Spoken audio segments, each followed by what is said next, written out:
Assalamu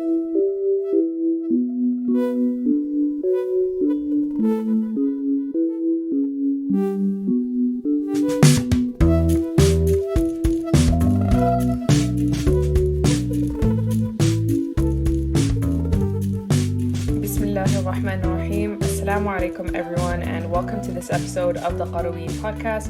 We're very honored to be back with you all, and I'm honored to be back with my three co-hosts. I'm here with Aisha A, Aisha H, and Amina. And how are you ladies doing today? Alhamdulillah, really good. I actually just got my second COVID vaccine, so I'm a little bit sore in the arm. So if my notes are all like half jaggedy and I lose track of what I'm saying, I'm going to blame it on post-vaccine confusion. Not that that's the thing, but you know. No, absolutely. Yeah, Allah yashfik. Sarah, I'm good, alhamdulillah. Just nice and happy to be back with everybody. I've said this before, but I genuinely do really enjoy our podcast recordings because obviously our listeners don't get to see our faces, but I get to see all your faces. So alhamdulillah, it's a good day. And Amina, how are you? Alhamdulillah, I'm well. I had a dentist appointment today, so I didn't know if I was going to make it. Alhamdulillah, I'm here, ready to talk to all of you. Thought you might die at the dentist. That's how I feel going to the dentist too. So I was so worried. I was like, I've got a podcast today. Please don't do anything. Alhamdulillah. It's good to be back, and it's good to be talking about today's topic, which we are all very passionate about here at the Qarawiyyin Project. And we are recording this episode during the month which is commemorating 100 hijri years since the abolishment of the Ottoman Khilafa, of the Islamic Khilafa. This was the official day that it was commemorated was on March 3rd. You may have seen people talking about it or sharing, articles about it. And what's interesting is that today there are Muslims who commemorate this as a very significant date. And there are other Muslims who are unaware of it, who might think of this as just kind of maybe like a very... it's like a historical event that's very specific to one time or one place.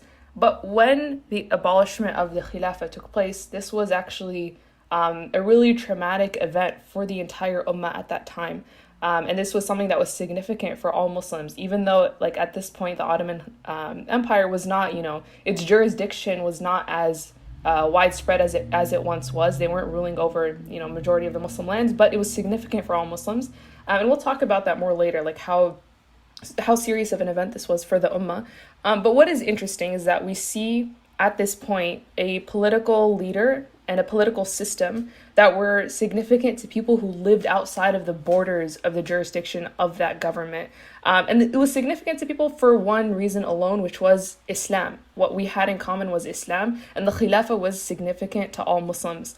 And then this kind of starts to generate questions about, okay, so what then does it mean for the Ummah to have, a unified political identity or political body that is significant to the whole Ummah? What does Islam have to do with politics? Is there an Islamic government, and what does it look like? And that's what we're talking about today, inshallah. But I do want us to start then, with, I think, a really important question, which is, what then is the relationship between religion and politics, and particularly from an Islamic standpoint? Because even that is disputed, right? That there even should be a relationship between the two. Yeah. I think this is a good place to start, Sarah, as you're saying. And I think to understand Islam's role in politics, we really have to understand, first and foremost, what Islam itself is. And I think that we live, obviously, in an era where religions are, to a great extent, just another subject that we study in school. And I think I've said this multiple times on the podcast, but even, Sarah, you were saying the other day how you didn't realise the extent to which the UK is secularised until you were reading somebody else's commentary on it. But definitely, growing up in the UK, religion is just a subject you study in school. It's very looked down upon to even mention too much about your religion in public or express that you have religious motivations for certain actions. Definitely when it comes to your belief in politics, it shouldn't be that your positions are solely guided by religion. You might have some religious connotations or it might have informed your desire to be merciful or compassionate in a humanitarian situation, for example. But otherwise, religion, generally speaking, in the UK context and definitely in many other places in the West, is increasingly not even just about personal beliefs, but it's about private beliefs that aren't really even evident in an individual and aren't manifesting in your thoughts and actions. And so I think that language here is very important, because when we start saying that Islam is a religion, we box it into this understanding of religion and what it's come to mean for us as individuals in society today. But Islam really transcends this understanding. And this is why actually in our tradition, we describe Islam as a deen. And when we look at this word, this is a much broader meaning than religion, even though it's often translated as such. Deen is used about 80 times in the Quran in different contexts that vary from it meaning system or way of life or power or sovereignty. So if we're thinking about Islam as a deen, I think really religion is not a word that encapsulates what we mean by that. I think a word that's closer to this definition is worldview. Worldview being an underlying system of thought that ultimately determines how we view the world. This speaks to the idea that Islam cannot be reserved to just one area of our life, our the private sphere or certain actions that we deem as worship. Ultimately, as a worldview, it's penetrating all aspects of our life, how we view things, how we as an individual and as a community determine what's right and wrong. And this will obviously include politics. This is why, as a deen, we are obviously reliant on wahi, divine revelation, and the other sources of Islam, which contains guidance not only for our personal individual actions, how to pray, how to fast, how to go on Hajj, but also how to get married, rules for social and business organization, and of course then for political organization as well. So I think that when we think about Islam in this way, it informs us and gives us more room to start thinking about what does Islam mandate when it comes to politics and political organization. What does that look like? Yeah, and so that it gives us a really good definition of deen, right? And the Islam side of Islam and politics, and it's it sets pretty clearly the justification for talking about everything. When we say from an Islamic standpoint, what we're really just saying is from the standpoint of being truthful, honest, rational people who recognize reality for what it is, reality and the world as being created by God, and having been placed on this earth to fulfill the command of God. But then there's the politics side of it, which I guess there's a lot. There are things that we can point to and say that's politics, and that's typically governments. Policies, courts, nation states, elections. But I want to also kind of bring us back to the foundational definition of politics. And this is what you'll hear, if you're taking introductory political theory classes, they'll say they'll ask that question on the first day, which is what is politics? And then you get students throwing their hands up and being well, it's it's elections and political leadership and government, and it could be either democracy or monarchy and stuff. But really what the kind of essence of politics as we understand it today is the struggle for power. And once we understand that, then we start to then we can start answering questions okay, who is vying for power and why? Because for some human beings, power is an end in and of itself. For us as Muslims, it obviously is not, but that doesn't mean that it's something that's useless. It's a means, the same way that wealth is a means, or that relationships and material belongings are a means to a certain end, that end obviously being determined by our deen, by our worldview, as Muslims who are going to return to Allah one day. So that, we should, the same way that we start talking about okay, what is the goal of Muslims when it comes to politics, we should be asking that question for all, politicians in all states, is what is the goal of this political system? Why does it exist? And we should stop taking for granted the political systems that we live under, because I think we do, Muslims growing up in whether it's in the US or the UK, do take for granted the political system that exists, and just see, most of our political discussions are okay, how do we participate in it if we should? But I think we should ask the same questions when it comes to these governments, what are the goals of their existence? Why do they exist? For what purpose? Mm-hmm. And when it comes to then Islamic governance and asking what are the goals of the Islamic government, this is very clearly delineated in literature about Islam and politics. Is very clearly exemplified by the Prophet sallallahu alaihi wasallam. And Abu Hassan al-Mawardi writes in his book Al-Ahkam Sultaniya, or the Rules for Islamic Governance, which is a canonical Islamic politics text, but he states it very clearly, which is that he says that the imamate, and here we're using imamate kind of as synonymous with the Islamic leadership or the Khilafa, or the emir, the wali al-amr. But he says imamate is prescribed to succeed prophethood as a means of protecting the deen and of managing the affairs of this world. So succeeding prophethood, this is, where we pull it out the concept of Khilafa being, meaning to succeed somebody. So in the following the life and the leadership of the Prophet himself, sallallahu alaihi wasallam, somebody else then takes up that post, not as a prophet, but as a leader of the community. And then there's, these twin responsibilities of one, protecting the deen, and then two, managing the affairs of this world. And these, for us as Muslims, deen and dunya are not like these completely separate things or even mutually oppositional things. It's not that dunya stands in opposition to us practicing our deen, but it should be a means for practicing our deen correctly. It can become, a fitna in opposition to our deen if we see the dunya as, the end. But again, things in the dunya like wealth or like power should be seen as a means for achieving felicity in the akhirah. And so it's very clear for us as Muslims what the goal of an Islamic government would be, which is, again, protecting the deen, preserving the deen of Muslims, and then managing the affairs of this world, meaning making sure that people are materially comfortable, that justice is being served, that people have enough to eat. And we don't really need to even go into it's very self-explanatory from just looking at the 5 pillars of Islam, that Islam does aim to take care of the material conditions of the people through not just zakat, but that being a very explicit example of that. I think, mashallah, Aisha, H, and Sarah, you've really encapsulated it really beautifully. This the discussion around what Islam is, what religion is, and what politics is, and how they intertwine. And I think, there's no better example of that, as far as you were saying, the goal of Islamic politics of, protecting and propagating the deen of Islam and managing the affair of worldly affairs of people, then in the example of the Prophet sallallahu alaihi wasallam, he came and he was more than just a religious spiritual figurehead. He did more than just teach us how to do hajj and perform salah. He was also, as you saw in his life in Medina and in the time beyond that, where he was a judge and he settled disputes, and he was a military leader. He led battles, he organized armies. He was a diplomat. He engaged with foreign leaders like the Persians and the Byzantines and the Romans, and he was the head of a nation. He was a leader in both a spiritual and political sense. Yeah, so it's due to this multidimensional role of the Prophet being leader in both the spiritual and political sense that I quite appreciate Ibn Khaldun's observations on Islamic political theory. Because in his Muqaddimah, he agrees with the Aristotelian view that, man is political by nature, but also that, man is a social animal and man has a need for community. And this socio-political cohesion required to hold these communities together, he refers to as asabiyya.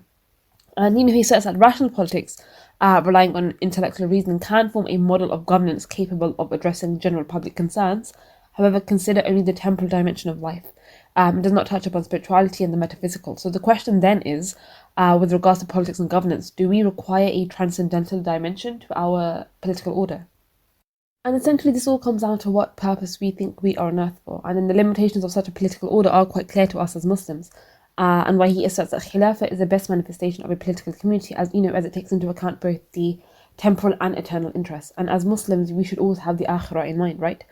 And, it was his desire to restore this asabiyya of the Khilafa and, pledge allegiance to a Khalif to then obtain Allah's blessings upon society. And, he discussed sacred law beyond just legalistic terms. He highlighted the very divine nature and the spirituality that was woven into it, essentially making it a means of worship. And it's for this reason, personally, that I think we kind of need to look at Islamic politics, let's call it, and mainstream political theory almost as separate entities, because otherwise we try to superimpose them onto the same template. And that is where the limitations and contradictions become very clear. And Islamic politics is rooted in wahi. The language of revelation is our foundation, our basis, our framework, and it will remain this way, inshallah, till the end. And I think only when you understand this can you appreciate the very deep relationship between Islam and politics.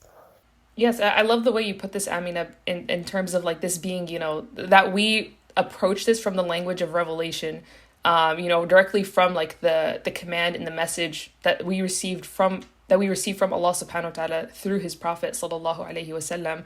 But even if we establish this understanding of deen and politics and, being people who go about life, with the vision that revelation brings us, I think that the terms that we're using, like Khilafa and Caliphate, can be either loaded terms or just completely misdefined and misunderstood terms. So how do we define Khilafa? Yeah, of course. I think definitions are obviously really important before we get further into this discussion.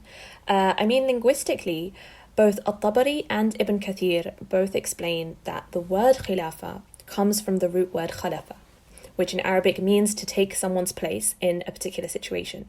And we see that khilafa is used with a derivative of this meaning quite early on in the Quran, in Surah Baqarah, when Allah subhanahu wa ta'ala tells the angels that he's going to put Adam alayhi salam and mankind on earth as vicegerents on earth, as stewards over the earth. However, when we are talking about this concept of khilafa in the literature of siyasa shar'iyya, then we are talking about khilafa as an Islamic state under the leadership of someone who is essentially a steward of the prophetic leadership. So I think it's important to note at this point that what we're referring to as well here is political unity, not theological unity. I often see people saying, how are we going to have a khalif when the ummah is so divided? Look at all of the different madhabs, the different sects. Having a khalif does not mandate everybody to follow the exact same creed or the same madhab. It's also not exclusionary to non-Muslims as well. This is something that history shows, that actually these madahib were developed under an existing khilafa, and non-Muslims communities are still in many parts of the Muslim world because they were able to live and practice their religion freely in many cases. Ultimately, when we come to the purpose of khilafa as well, obviously it's the implementation of the sharia, right, of Islamic law. But I think we need to kind of interrogate what this means a little bit, because very often when people think about implementation of Sharia law, it's kind of like a boogeyman, right? Probably because of all the negative press that it gets, either in the Muslim world or in non-Muslim countries where people are like, oh my God, creeping Sharia and all of this kind of stuff. And so in many people's minds, when you speak about Sharia law, it's just kind of rote application of this law, which often can seem quite barbaric. People just think of kind of the most extreme punishments. But really, I think when I think about Sharia, it's not about just rote application of the law at all. Really, it's about centering life around divine ethical principles. And in doing so, it ultimately ensures that the rights that people have under Islam, the rights that we all talk about, whether it's the rights that women have, or the poor, or animals, or the environment, all of these rights are met. And this is ultimately what it means to fulfill the maqasid, to fulfill the objectives of the Sharia. And I think that this is actually reiterated in the quote that you were sharing earlier, Sarah, of Al-Mawardi, where he mentions that the functions of the Imam are to protect the deen and manage the affairs of the Ummah. This is echoed in another hadith of Muhammad ﷺ as well, where he talks about the Imam being a shield behind whom you fight and you protect yourself. So this is not about just being authoritarian or controlling people. This is actually for people's benefit. This is what scholars, this is what Muhammad ﷺ are talking about when they talk about the implementation of Sharia. This is about facilitating Islam's justice by implementing divine prescriptions on how to organize life. And when we think about it in this way, I feel like the Sharia overall takes on a much more positive hue. And this is definitely as well, we can say then, the polar opposite to what we see from groups like ISIS, for example. So the siyasa shar'iyya literature as well that we have does go into a lot more detail about what, are the conditions for Islamic leadership, the conditions of a khilafa. Obviously, we don't have time to go into all of them today, but in brief, it's about the authority and security belonging to the Muslims and to the Muslim leader. It's about upholding Allah subhanahu wa ta'ala's sovereignty as the lawmaker, as the legislator above all else. There are also certain conditions for a khalif, some of which are, debated, but generally, obviously, the ones that are agreed upon by most scholars is that it should be someone who's a male. He should be as well of Qurayshi lineage. Many people say, although I believe that in the Hanafi position, it's not the case, because obviously the Ottomans were not directly descended from Muhammad sallallahu alaihi wasallam. He should be somebody who is pious and brave, and there's several other qualities that are that it's recommended that he should have. In terms of as well processes of election within the Sunnah of Muhammad sallallahu alaihi wasallam, we have this concept of the bay'ah, the Pledge of Allegiance.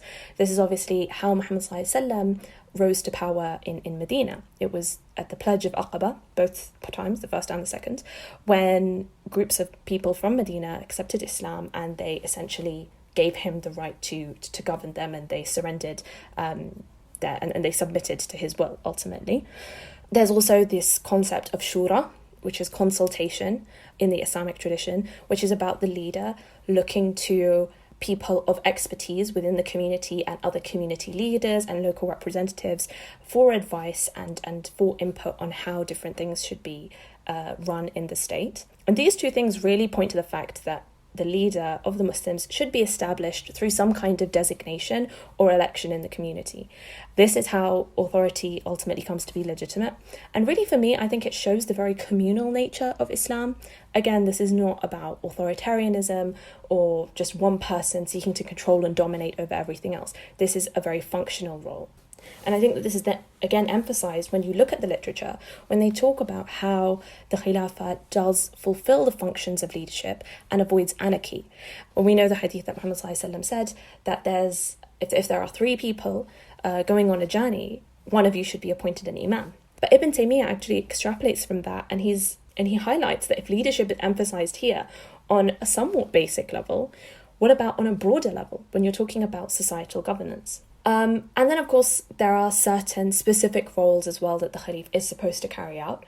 So the 11th century scholar Abu Mansur al-Baghdadi, he lists the role of the Khalif as the person who would appoint judges and ministers, who would mobilize armies to implement the hudud, to implement the punishments on criminals, and give justice to the oppressed from the oppressors. And again, I think that last part is really significant, because this is not just about control. All of these things are actually about service, about defense, about protection.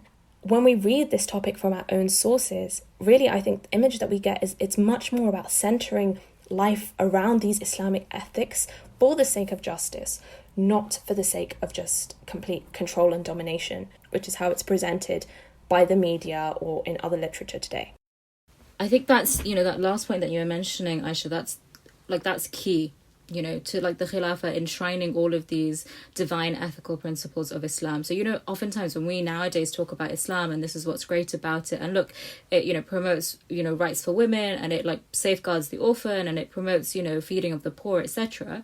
What's important to know is these things can only be made a reality when Islam as a totality with all of its structures are implemented. So it's, its legal structure, it's, the social structure, all of these different spheres of life, when it's implemented as a governing body, as a leadership, that's when it works. That's when you see the beauty and the justice of Islam really shining through. And without it, you get this sort of pick and mix bag that you get today, in the Muslim majority countries, which doesn't really live up to that ideal of Islam and Islamic governance. Yeah, that's a really good point. I think when people first hear a definition of Khilafa and, its requirements, it's almost alienating, because, where are we going to find a pious Qurayshi who excels in ijtihad and has, great leadership skills in our age? And these are all requirements of the Imam. But also, when you have this kind of checklist, it can be kind of exploited by groups like ISIS to kind of derive legitimacy for themselves and, associating their actions with the Islamic ideal. But, this is why we need to focus, when focusing on the qualities of Khalif, we need to understand one of the core objectives of Khilafa, which is to ensure security and stability for the Muslims. And in our reality today, it's very difficult for us to find someone who will meet the ideal. So then what happens next? And I think this isn't a new question. This isn't a new problem just, due to modernity. Because Imam Juwayni someone who has most thoroughly examined the questions surrounding the caliphate, has tried to find solutions for the possibility that, there could be an absence of a Khalif that meets the ideal. So he assesses his requirements based on what is best for the Muslims and what would cause most harm if absent. And for example, ijtihad, independent reasoning, the ability to find a solution to a legal question using Quran and Sunnah. This is a requirement for the Imam, and its absence could actually render him unable to fulfill his duties. So now what do we do if we don't have a candidate who, has good ijtihad abilities? It's actually preferable to appoint a man who is weak in his ijtihad and letting him defer matters to scholars in the community than keeping the people without any political authority. Because this way the people's rights are still fulfilled, and he's still able to lead them in the ways that he can, and the people aren't left without any leadership, subhanAllah. And again, with matters of piety, you often hear arguments about Ottoman Caliphs who drank alcohol or did XYZ. Does this then disqualify them from the position of Khalifa? And obviously I do want to say that piety is very important, and I don't want to undermine it, but there will be there can be situations where people will not be up to scratch in terms of, how pious they are. So then Imam Juwayni actually argues that if you have a void in leadership and we have a candidate available who is a good leader and he's able to fulfill the rights of the people and can promote righteousness on a whole, despite committing certain wrongful acts himself, he can be appointed Imam, but he does need to rectify shortcomings and make sure they're kept private and hidden. But this is solely due to his ability to ensure the safety and stability of the Muslims. Because piety alone, mashallah, whilst is absolutely virtuous, does not necessarily make one a good leader. And we have the hadith of Abu Dhar, who actually asked the Prophet, will you not appoint me as a leader? And the Prophet says no, because you are weak and this is a position of public trust. And verily, on the Day of Judgment, it can only result in regret for you. And I think the example of Amr ibn al-As works really well here, because he was only Muslim for a short time, but the Prophet still, appointed him leader to lead the battle, to lead the Muslims in battle. And Shaykh al-Islam ibn Taymiyyah, he explains it really well actually in his book Siyasa Sharia. But he says, whoever delegates a position to someone, whereas he sees someone else as more competent for the position, verily he has treated Allah and all the Muslims, subhanAllah. Because this is an amana, and this, whilst piety can benefit the man himself, it cannot ensure goodness for all his people. Whereas the man who has a deficiency in his piety, his transgressions may harm himself, and it can be rectified by nasiha, but by virtue of his leadership skills, the people are still taken care of, fulfilling the duty of a Khalifa. But I do want to add here though that this is only with regards to very small shortcomings that can be hidden and rectified. And it is absolutely not allowed for an individual who is kind of immersed in depravity and evil to be appointed imam, no matter how good of a leader he is and what kind of what level of ijtihad he has. But people do peddle this notion that a ruler cannot be challenged or disobeyed purely by virtue of them being in a position of authority. However, there is no legitimacy behind a ruler who is immoral and insolent. And I think people need to remember this sometimes when commenting on things that are happening in the world right now. And I also think that people need to look, people look at the situation of Muslims in the world and almost fall into a defeatist mindset because, Muslims are doing this, or, Muslims are lacking in XYZ. Muslims can't even wake up for Fajr, so how are they going to establish Khilafa? But, it's of course, it's all valid points, but, establishing Khilafa is not dependent upon the masses. And, we don't need all Muslims to be at a certain level. And, it's actually funny because maybe it's because of our lack of a Khilafah that we don't have people praying Fajr. Because, it's a double-edged sword, I guess. But the key principle is competency. And, Shura is a consultation with, wise and knowledgeable people who can bring one closer to, justice and the truth, and people who are most capable of ensuring what is best for the community. And, that isn't all people. Not all people know what is best for the community. And it's not about hearing the voice of the masses and representing them all, because they may not know. It doesn't matter how well-intentioned they are, how good-natured they are. That doesn't make them capable of this position. And this is why you leave it for the people who are wise and knowledgeable, because they are more suited for this function. And I guess this can, undermine some values of democracy. But this is why it's important to understand that the central role of Khilafah is ensuring the safety and stability of Muslims. And that whilst, some of the conditions of an ideal Khalif are not always met, historically, the institution has always remained. What really stands out for me in the last few points that you guys just made is that the Khilafah is not this symbolic office that's just fulfilled for the sake of us being able to say that it exists and just to fulfill, again, this technical rote obligation, but rather that the Khilafah is very much functional. The Khalifa and his government fulfilled all those functions that you listed, Aisha H. And also, when the Khalifa fails to fulfill some of those functions, it is the responsibility of other scholars and leaders within the community, and also the ummah at large, to hold him accountable and to collectively ensure that Islam as a system is being implemented, that justice is being fulfilled. And I think evidence for that lies in, for example, the very famous hadith on Khuruj al-Hakim, or the hadith from the Prophet ﷺ that talks about, not rebelling against leaders except in, this really limited situation where, the hadith itself kind of I'm paraphrasing, but the Prophet ﷺ says to obey your leader so long as they establish salah amongst you. And here, establishing salah, what's interesting is also the way that scholars interpret this as not just salah as in 5 times a day prayer, but this is being used as kind of representative of deen, so establishing deen amongst you. But I also remember Dr. Overmir Anjum, who's a really good resource also in English for anybody who wants to read more about Islamic governance. I really recommend that you look him up in his books. But Dr. Anjum was explaining this idea of he was explaining what does it mean to establish salah and what are the requirements of establishing salah. And he was like, okay, well, first of all, you need to have knowledge of how salah is performed. Okay, so there needs to be scholarship in order to, for us to even know how to perform salah. Scholarship needs to be produced through like networks and systems and institutions of knowledge. So that is required. Also, establishing salah, it's also required to do it in the masjid, right? We all have our 5 daily prayers, but also men especially are encouraged to perform some of those daily prayers in the masjid, and they're required to perform Jumu'ah in the masjid. So then the implementation of masajid is a requirement. What are the requirements of a masjid? It can't just be any building. There are specific, like technical requirements. And then there's like the requirements of Jumu'ah and what it means to have a jama', like a central place that the community meets in to pray Jumu'ah. And all of these things, are like, you can add so many things that are tied to just that requirement of establishing the salah. So again, it's not just about, like this like symbolic, we have a Muslim leader, we call him the Khalifa, and that means that Khilafa exists, but rather like the preservation of deen and the upholding of deen and the establishment of salah.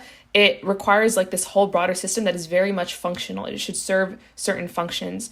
And also the like very real historical fact of certain khulafa having made like huge mistakes, not just small mistakes, and having failed to fulfill some of those functions, that does not disqualify us from ever like needing to continue to articulate an ideal. So the fact that in reality Muslims and human beings make mistakes doesn't mean that we stop articulating and really promoting what the ideal function of the Khilafa is. But it just requires recognizing that, okay, we have this ideal. In practice, it's going to require like continuous work and accountability on behalf of the entire ummah to like allow the system to continue to run as it's intended to run, and as it's, intended to actually protect the deen of people and protect the worldly affairs of people.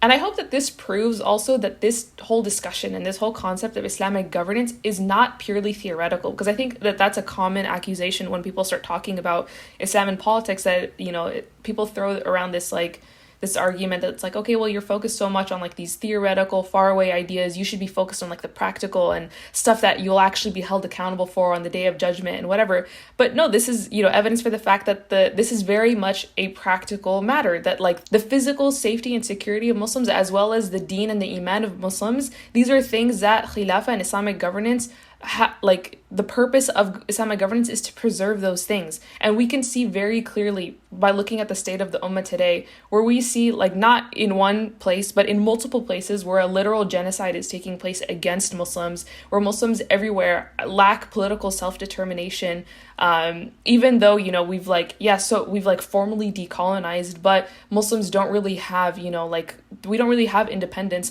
much less independence to establish Islam as it was intended.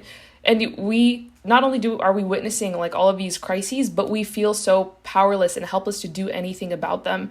And that should strike a chord with Muslims everywhere, that it's not enough to just say that the ummah is a body and that one part of it hurts, we all feel the pain. It's feeling that pain should, then inspire us to do something about it. It's not enough to just sympathize with people and say, oh, I feel bad for you. But then when somebody complains to you about their pain, how do you alleviate it? And we should see that as a responsibility upon us. And as, we should think about like, okay, practically speaking, how do we alleviate that pain? And I think that should lead us to discussions about political self-determination for Muslims, and implementing Islam as a way of life and as a political system. So considering the importance of the Khilafa, not again just as like something that's symbolic or emotional or nostalgic, but as something that serves a certain function, I want to now turn to our resident TQP historian to tell us a bit about not just the history of the Khilafa, but also specifically the event of the abolishment of the Ottoman Khilafah and what took place. Why did what led to Muslims then abolishing the system and losing a hold of Islamic governance, and also what did this mean for Muslims? SubhanAllah, the 3rd of March 1924 marks maybe one of the most, darkest of chapters in Islamic history, the fall of the Khilafah, which was the most central institution of the Muslim Ummah. And at the time, the Khilafah was in the hand of the Ottomans, which was one of the most, powerful and largest empires. And at its greatest height, actually, it covered Anatolia, the Balkans, and much of the Middle East and North Africa too. And they had like a very super strong organized military and a centralized political structure that allowed for this expansionism, and also allowed for one of the greatest events in Islamic history, in my opinion at least, which was the liberation of Constantinople, alhamdulillah. But like the arts and trade and architecture, everything was thriving, and the spirit of Islam was strong. It was the foundation of the governance, and there were numerous scholars who were like really highly regarded and influential. And madrasas, dominated the social lives of Muslims, which, is just evidence of how Islam was interwoven into Ottoman rule. And it was on these grounds that they established the empire, and also on these grounds that they did try to defend it in the 20th century when the Caliphate did fall. And, there are so many nuances and details that studying the actual fall of the Khilafa is almost a science in itself, but, there are a few points to emphasize. Like to start off, there was internal decay in this glorious empire, because there was mismanagement of economic affairs and resources, and almost like underestimating the growing powers surrounding them, which kind of caused a stagnation in their own development. And externally, the impact of colonialism in the Muslim world with like the British and the French, and the damage of World War One kind of left the Ottoman Empire like broken and divided. But it was actually at the hands of Mustafa Kemal, who was one of their own, and someone with like very nationalist interests, that the final Khalifa of Islam, Abdul Majid II, was actually forced to flee his position into exile, and the office of Khilafa was officially abolished. But it's only when we realise what the loss of this institution entails can we really comprehend how tragic this event was. Because people are mourning its fall from like India to Yemen, and it affected the lives of Muslims all around the world. And if you're wondering why Muslims from the subcontinent have such a fascination with Ertugrul, like it goes way back. Like in the early 90s, there was actually a Khilafat movement where the Indian Muslims were rallying to give back political authority for the Ottoman Caliph. So mashallah, like, these people have been on it, alhamdulillah.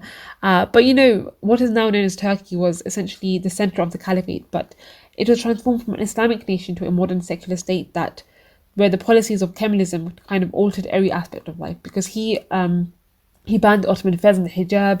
He outlawed the adhan from being called in Arabic, and secularism was essentially like written into the constitution. Just bearing in mind that the past 600 years, this land has been governed by a Khalif, even if it's just symbolically, but sacred law was its foundation.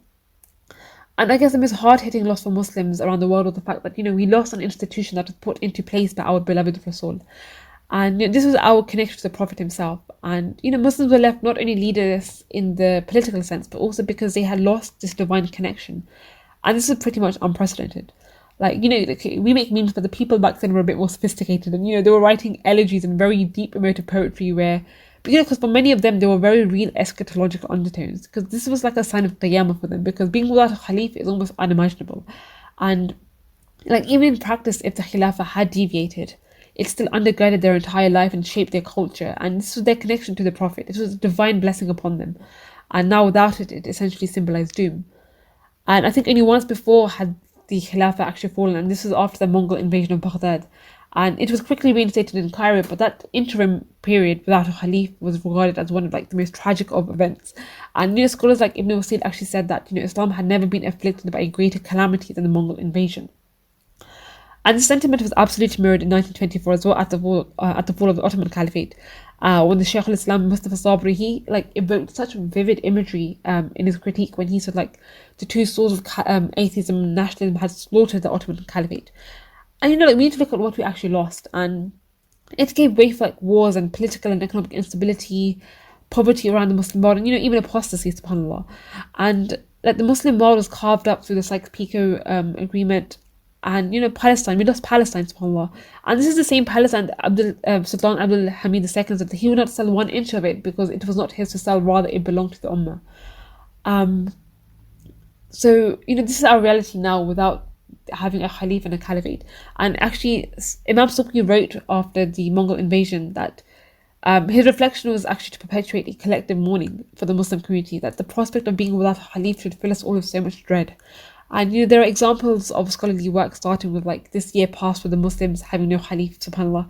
And look at 100 years later, we are in a position that they saw as the most tragic and awful of situations. But obviously there's a lot more to say on this, and there's a lot of complexities, but I guess I'd recommend Dr. Mona Hassan's book Longing for the Lost Caliphate, because it does provide a cursory overview of Islamic political theory, but it also highlights the aftermath of the abolished caliphates. But also Dr. Yaqub Ahmed, mashallah, who is specialized in late Ottoman history, and mashallah, he is so passionate about this, and he has some brilliant insights into the fall of Khilafa specifically. So yeah, I definitely recommend him. Yeah, I'd really agree with Amina there. I think that Mona Hassan's Longing for the Lost Caliphate, I'm only part of the way through it, but so far, what I've read of it, I've really, really loved. Mashallah, may Allah reward her. It's really good, I think, on just summarising not just what this is in history, and yeah, giving examples and contextualising it a bit for people who think this may all seem very abstract, but also about actually recognising the trauma that many people felt when this system was abolished. It's very interesting seeing the symbolic power that it held to people who, as Amina was saying, didn't even live under its borders, but still were so emotional and devastated at its loss. I think it says a lot about what its significance is, being a representative of us as an ummah and Islam. And it's interesting, actually, last week when I was kind of scrolling through my Facebook, I actually came across somebody, one of these Facebook pages, that had shared actually a picture from a London newspaper. It was called the Muslim Standard, from 1922, which was essentially pledging allegiance upon the ascension of the final Khalif, Abdul Majid. It literally, it's got his picture on the front page, and it says he's the 98th Khalifa from the time of the Prophet, and they essentially pay homage to him, and they say that you are the leader of the 400 million Muslims at the time, and they basically make dua for Allah to safeguard his honor and his integrity. And this is from London. This is Muslims in London putting this on their national newspaper, because even though they're British citizens, they realize the affinity and the loyalty that they have to him as the leader of the Muslims. And so I thought that was just a great example of really how strong this attachment was.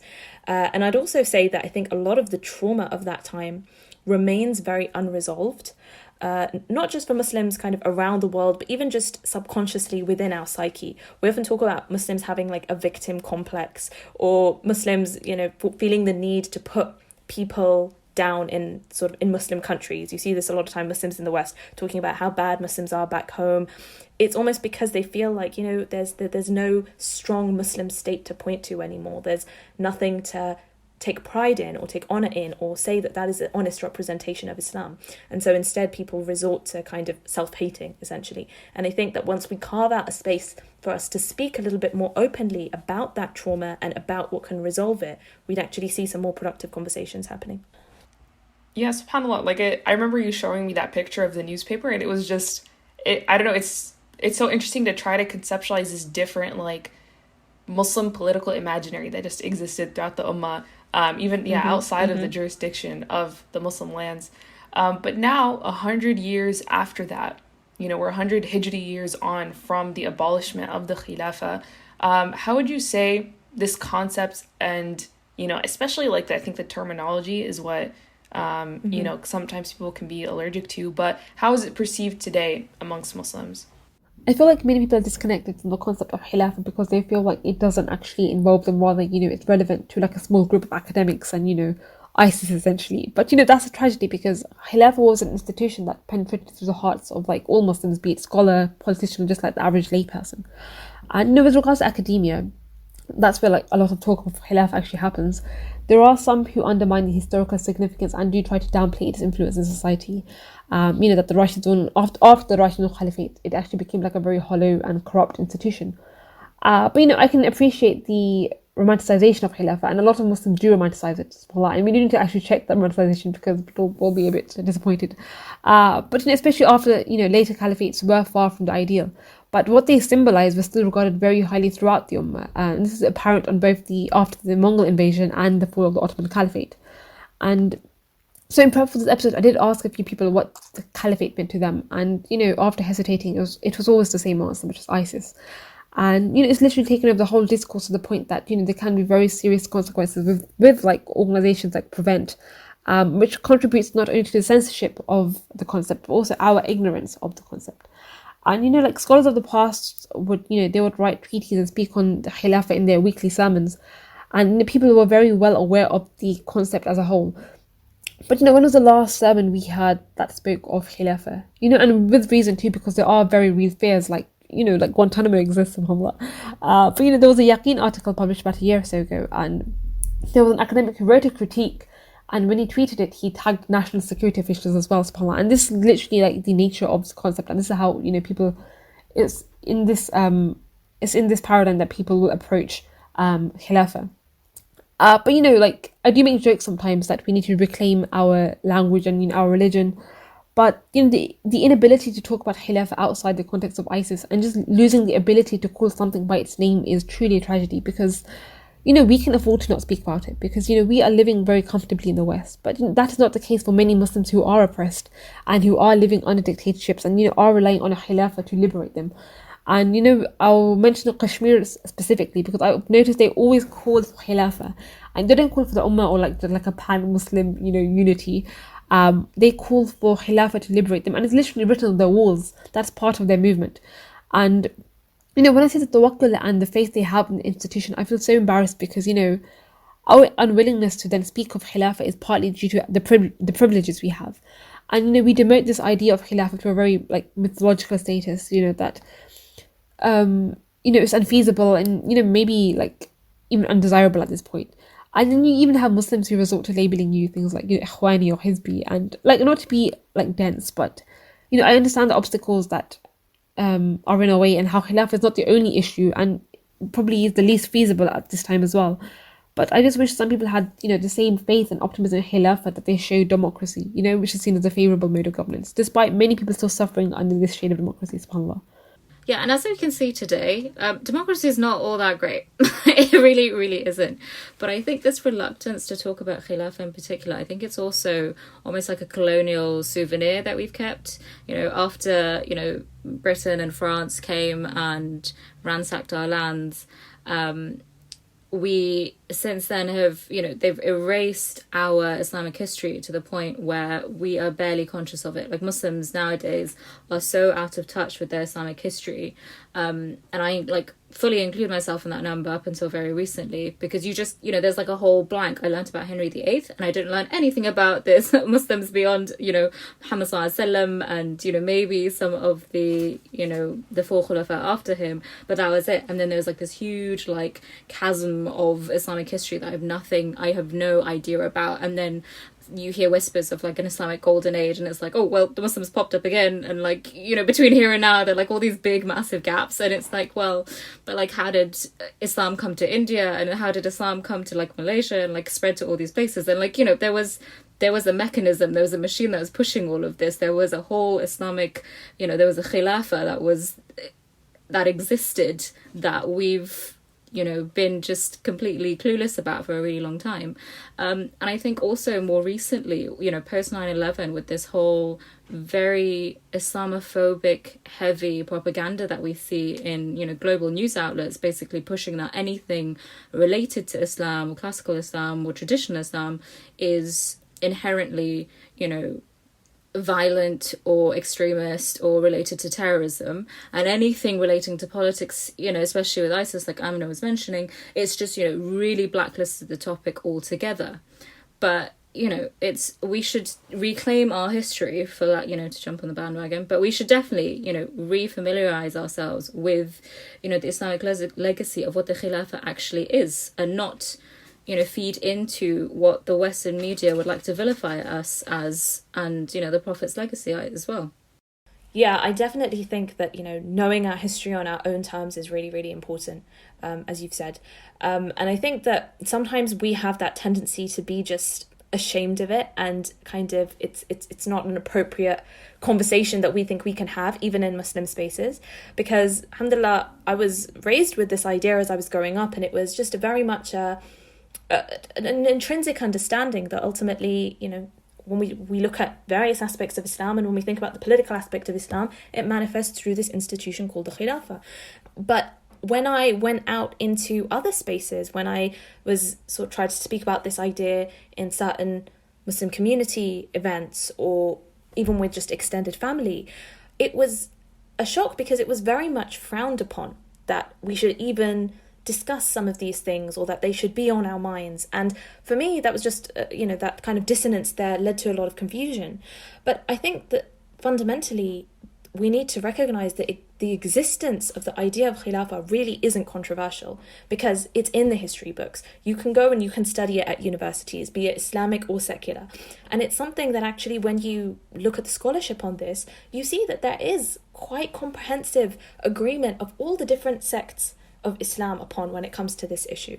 I think it was Ibn Hazm who mentions that all of Ahl Sunnah, as well as even the Shia, as well as the Murji'ah, and all of the Khawarij except one sect among them, the Najdi sect, actually believe that the Khilafah is an obligation. So we really now don't need to be the other kind of sects of 21st century Muslims who are like, actually, we don't want to talk about this. This is a little bit too controversial for our tastes, or we don't know how other people are going to perceive it. We can talk about it in a way and set the tone of that conversation, not be people who are just, wary of how others will perceive us as a result of it. And Amina, you mentioned Kashmir as a place where, subhanAllah, people have absolutely not forgotten the significance of the Khilafah and not changed their desire for that over the years because of the occupation. I think the only other place where I can say that I have also seen that is, you'll be happy to know, our resident Salahuddin fan, is Palestine.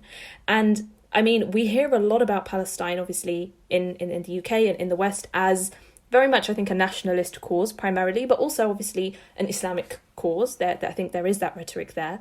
But I never expected it to be as common as it was to really talk about the idea of Khilafah as just, of course, that's what we're aspiring for. Of course, that's the only thing that we really think is going to liberate us, as I did when I was there.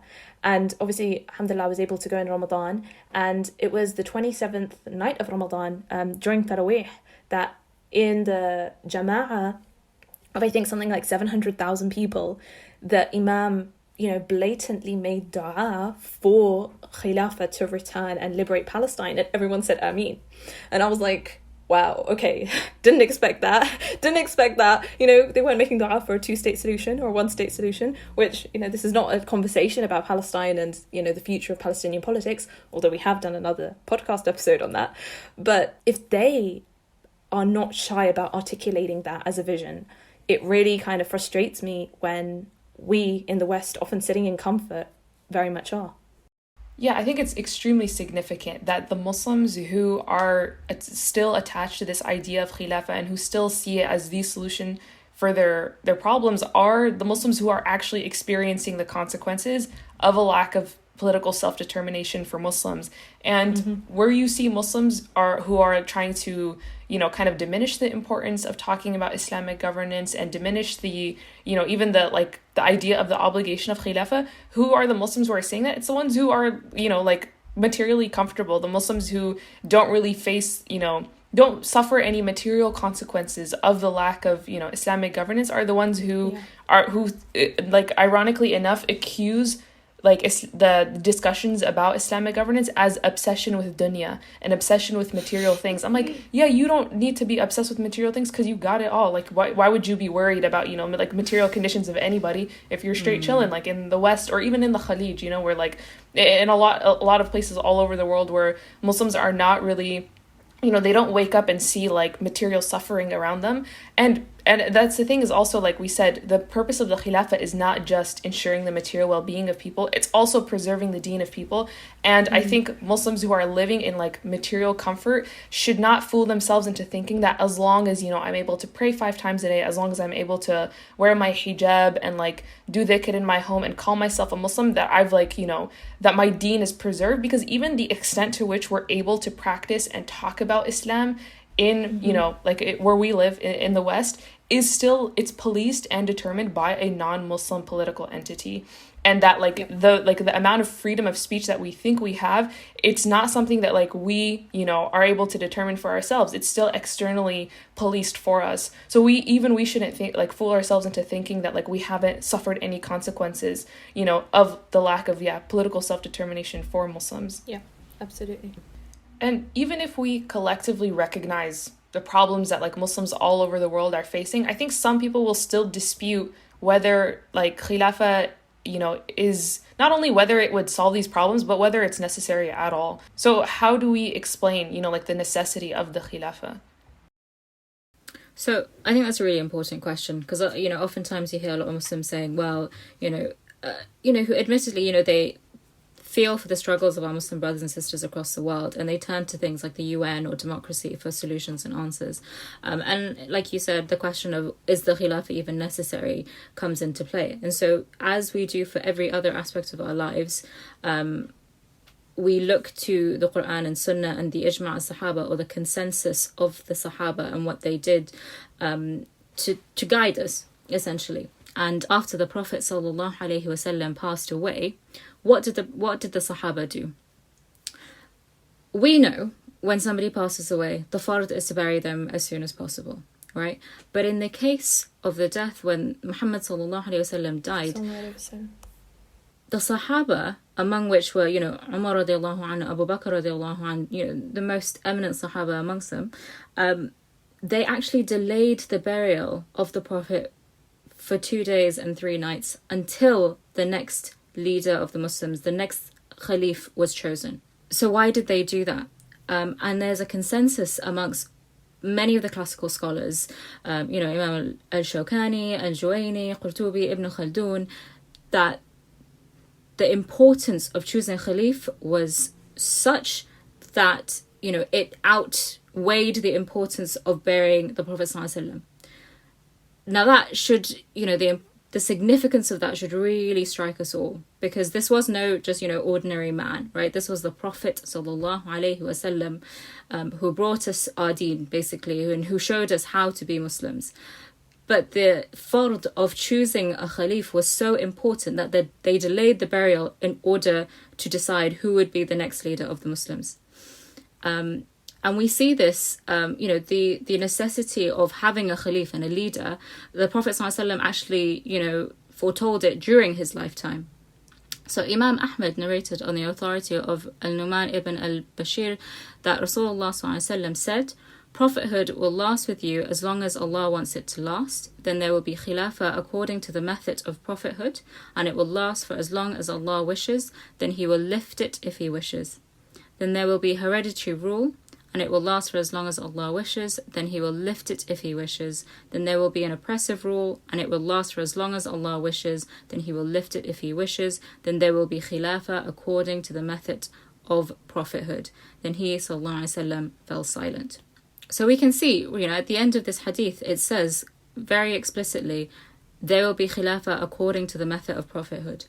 This is not something we've just made up, a term or a phrase that we've coined and we've decided, hey, this will be cool to bring back. This is prophecy, from the Prophet ﷺ himself. And, there are countless other commentary from the scholars throughout time, emphasizing how important having the Khilafa is, to the point where sometimes it was such a given because they lived under it day in, day out. And Imam Ghazali actually, and he's written extensively on this topic. I'll just mention one quote where he says, "It is clear that an executive authority, a sultan or an imam or a khalif, is necessary for the organization of the dunya. And the organization of the dunya is necessary for the organization of the deen. And the organization of the deen is necessary for success in the hereafter. And that is the objective of the prophets without doubt. Therefore, the obligation of appointing an imam or a khalif is from the necessities of the sharia that simply cannot be left. So know this, that if the imama or the khilafa becomes void, so too would the delegation of authority. The judges would dissolve and join the ranks of the people. Proper legal disposal of rights with respect to life, blood, honor, and wealth would be prevented, and application of the sharia would end in all these important matters." I mean, it just goes to show, right? He shows really beautifully the implication of being without the khilafa, right? You'd have lawlessness. You would have no implementation of, justice, of legal rights, all of the things you see today. I think, that statement is just so powerful. And it echoes obviously something that we have in the Quran, where Allah subhanahu wa ta'ala tells us in Surah Ma'idah, "And rule between them by what Allah has revealed, and do not follow their whims, and be aware that they may deviate you away from some part of what Allah has revealed." So literally that warning is there, literally be careful. If people could deviate from what Allah subhanahu wa ta'ala has given as divine guidance, we need to as well kind of just take a step back and question for a minute, are we saying that we know better in terms of what is a better form of political organization than what Allah subhanahu wa ta'ala is telling us? Are we saying that we know better than our creator? how we should organize ourselves and what actually is going to be the most efficient and just and, transparent form of government. We can't be saying that, essentially. And ayahs like this and statements like that really hammer it home that this is us submitting ourselves to the will of Allah subhanahu wa ta'ala at the end of the day.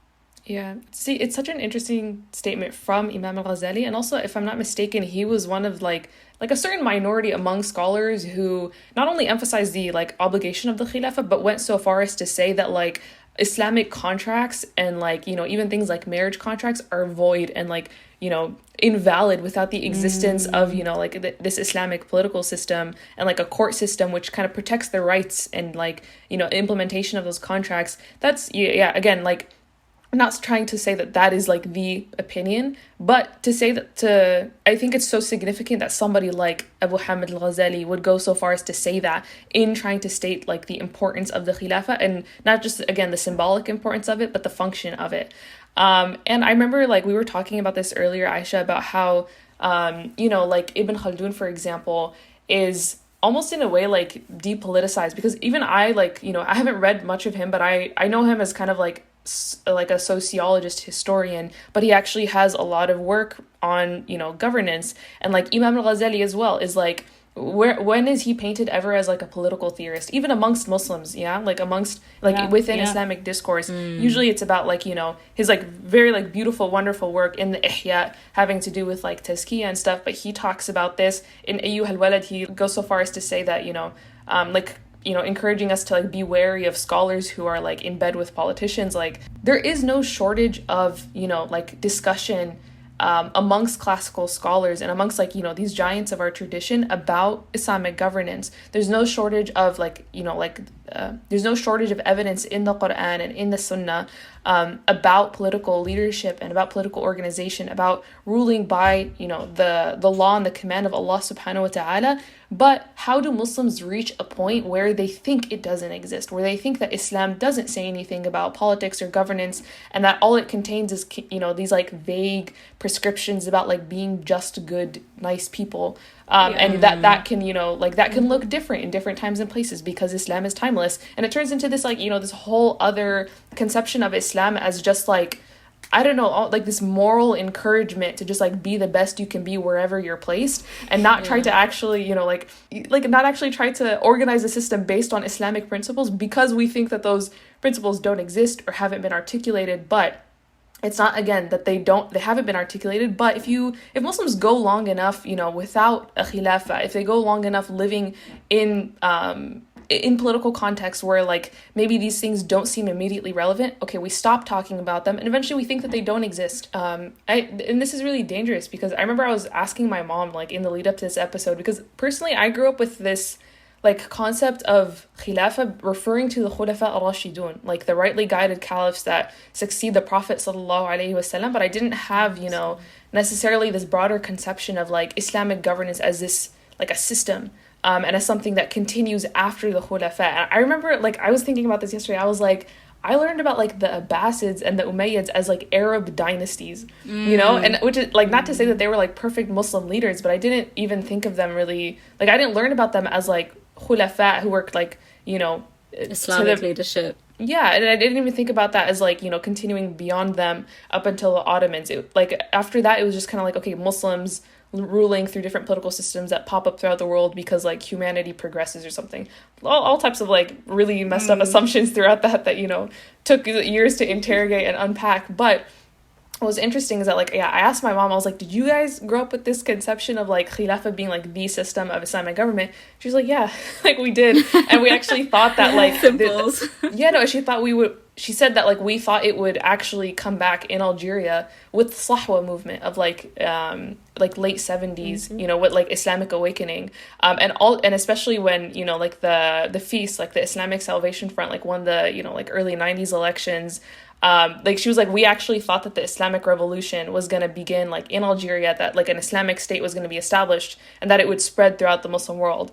Obviously that dream was crushed in the 90s in Algeria, but I was subhanallah, like this is something that's like in the consciousness of Muslims, but see how that dream is crushed, and then that consciousness starts to fade, where it's not again that like we don't believe in these things, but once we start to see them as like, far away or unrealistic or irrelevant, we stop talking about them, and then we actually do start to think that they don't exist, that these discussions don't exist in our tradition. Yeah, absolutely. So we don't want this conception and like, this political imaginary to fade from the minds of Muslims.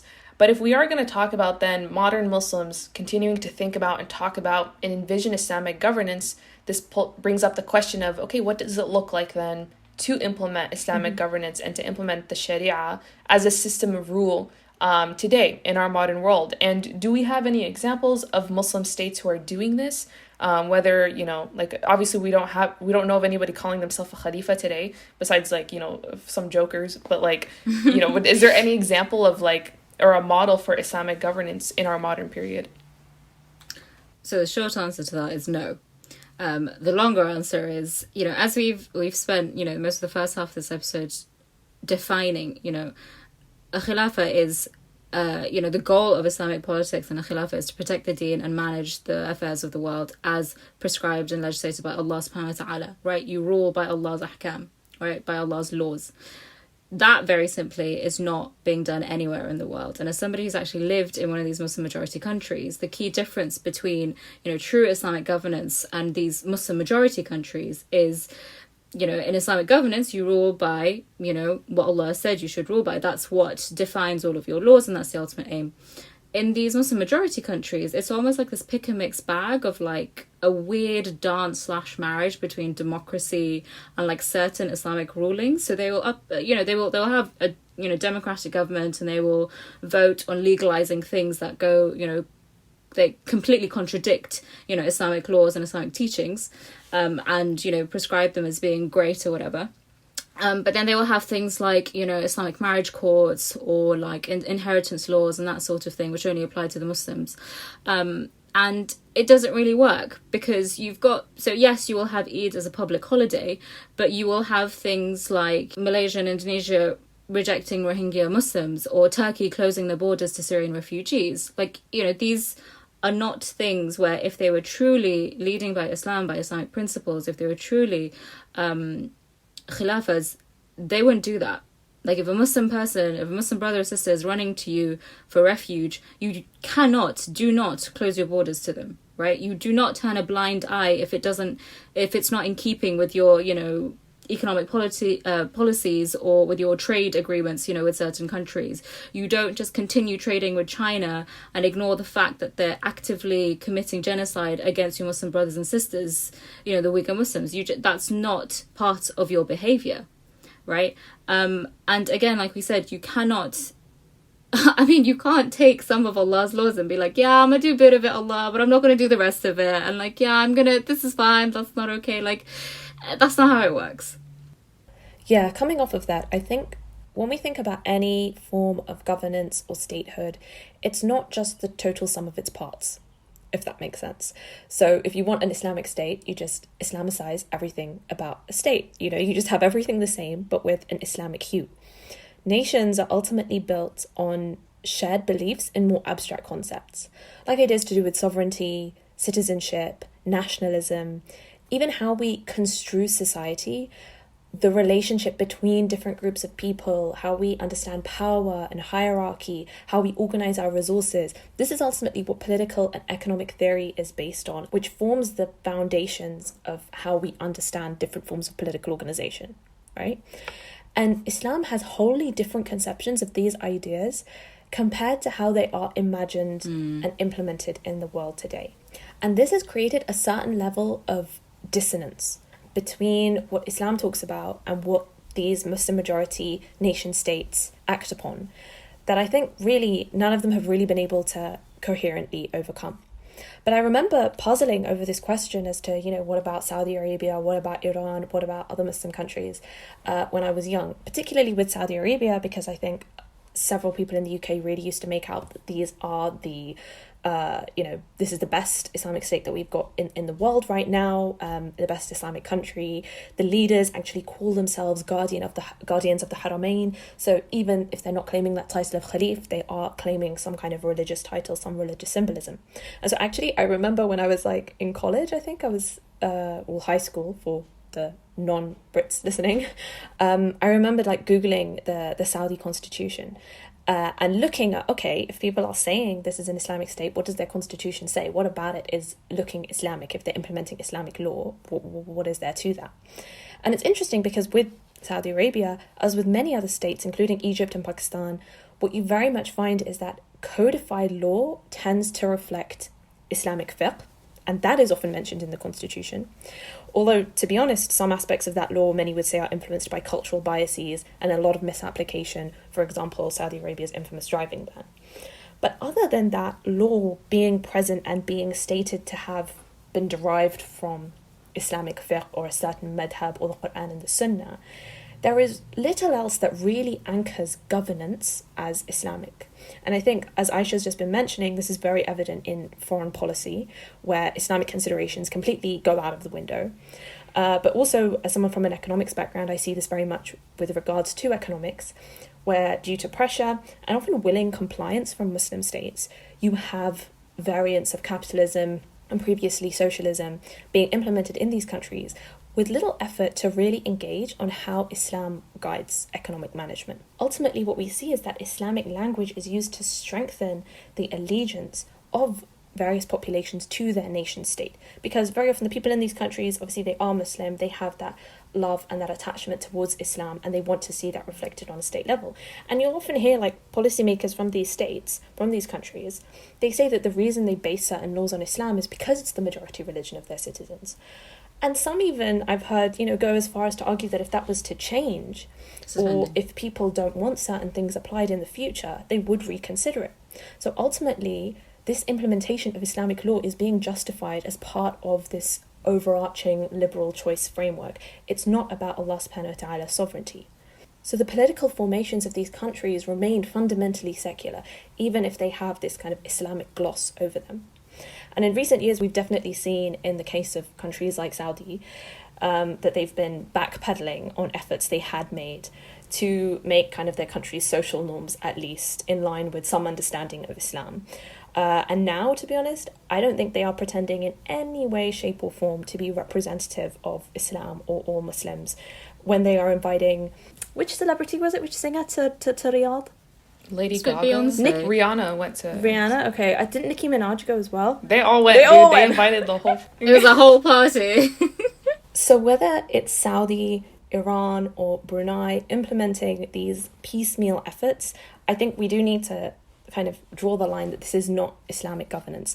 I think most of the time as well, what we hear them implementing and what people generally make a big deal about is their implementation of the hudud, right, of the punishments. And I think, to be honest, there's two things to be considered here.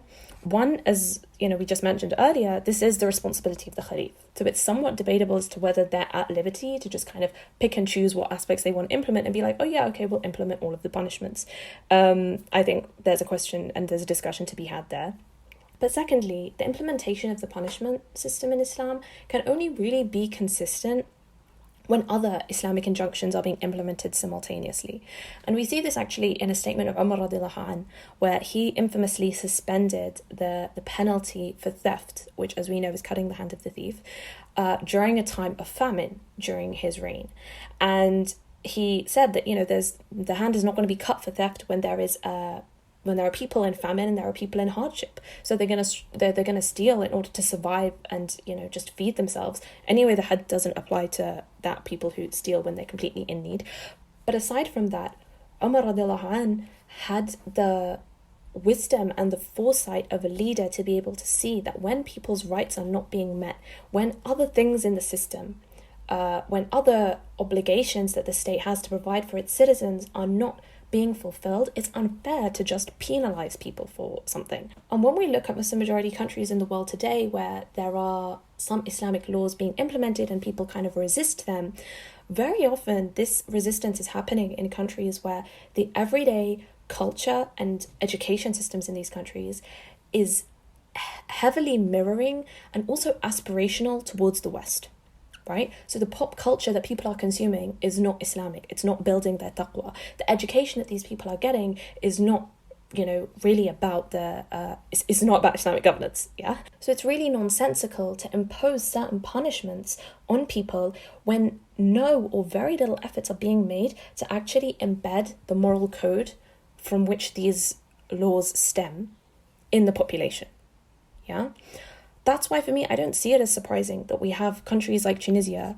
There's been a backlash to Islamic-based ruling, and people are trying to get the rules regarding the unequal inheritance between men and women revoked. If you look at the history of that country, you'll see that for so long, governance and education has been very much secularized. And so Islam, as the axiom upon which that state is allegedly even based, or upon which some people would want to base it, has not taken root enough. And this is ultimately a contradiction within the nation-state framework itself, because it's the state's authority that is emphasized above all else. So when religion can be instrumentalized to enhance and entrench the state's legitimacy, it is used. But where it's not present, it's not going to otherwise, give room for that or allow for that. This is very fundamentally different to Islamic governance, which, as we said, is based upon this idea of Allah subhanahu wa ta'ala's sovereignty, of divine guidance being the source of our different forms of societal organization. And so we really need to, I think, make that distinction in our minds. But in answer to kind of your question, Sarah, a little bit more directly, in terms of whether then there is a model of Islamic governance, I personally would say that there is not a particular model. I would say there's a framework, and there are these certain fundamental principles which form the cornerstone of what an Islamic state is supposed to be based on. While these foundational elements are agreed upon, the reason I refrain from using the term model is because I think that there isn't one version of the Khilafa that we can say is timelessly applicable. I think when you look even in history at how the different Khilafas emerged, they looked very different from an organizational perspective, and also when looking even at kind of the centers of power and things like that. Additionally, modernization brought a lot of changes, particularly during the Ottoman era. Some were for good, several were for bad, others were just, the ijtihad of the scholars at that time.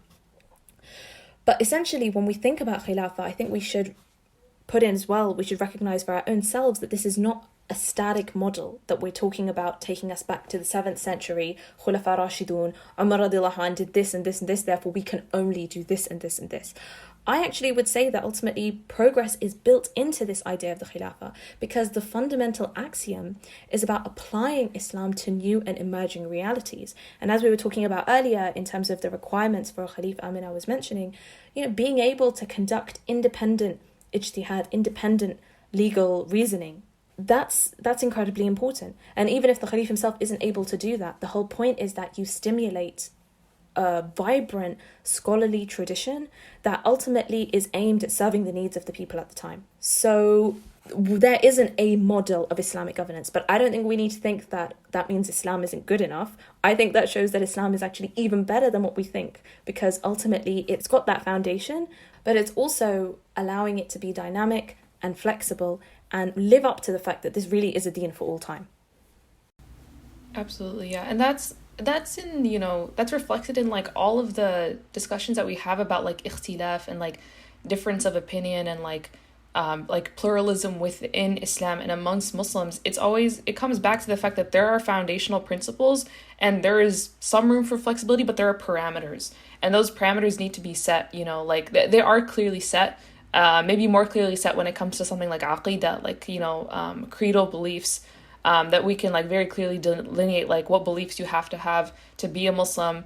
And maybe it's like less clear when it comes to something like Khilafa and Islamic governance, just because, again, like we are living in a very exceptional time period where we lack a modern model of Islamic governance to then say, like, there's nothing that we can really point to right now and think about like, and have like a genuinely, like a genuine discussion about like, is this Khilafa or not? Does this represent a model of Islamic governance or not? So it's, we have a lot of work to do as modern Muslims to envision this in our time period and to try and implement it.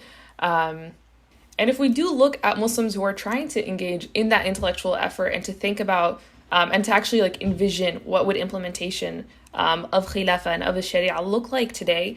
It's not that there is no like contemporary literature, but I think it's important to note at least that you won't find as detailed contemporary literature on like Islamic governance as you will in like classical siyasa sharia literature. It's not like people are writing about Khilafa and like Islamic governance in the modern day while analyzing an existing attempt at it. Like we're still, we're fighting against like centuries of not just physical colonization, but even mental colonization in the Muslim world, and trying to, like solve so many different problems at the same time.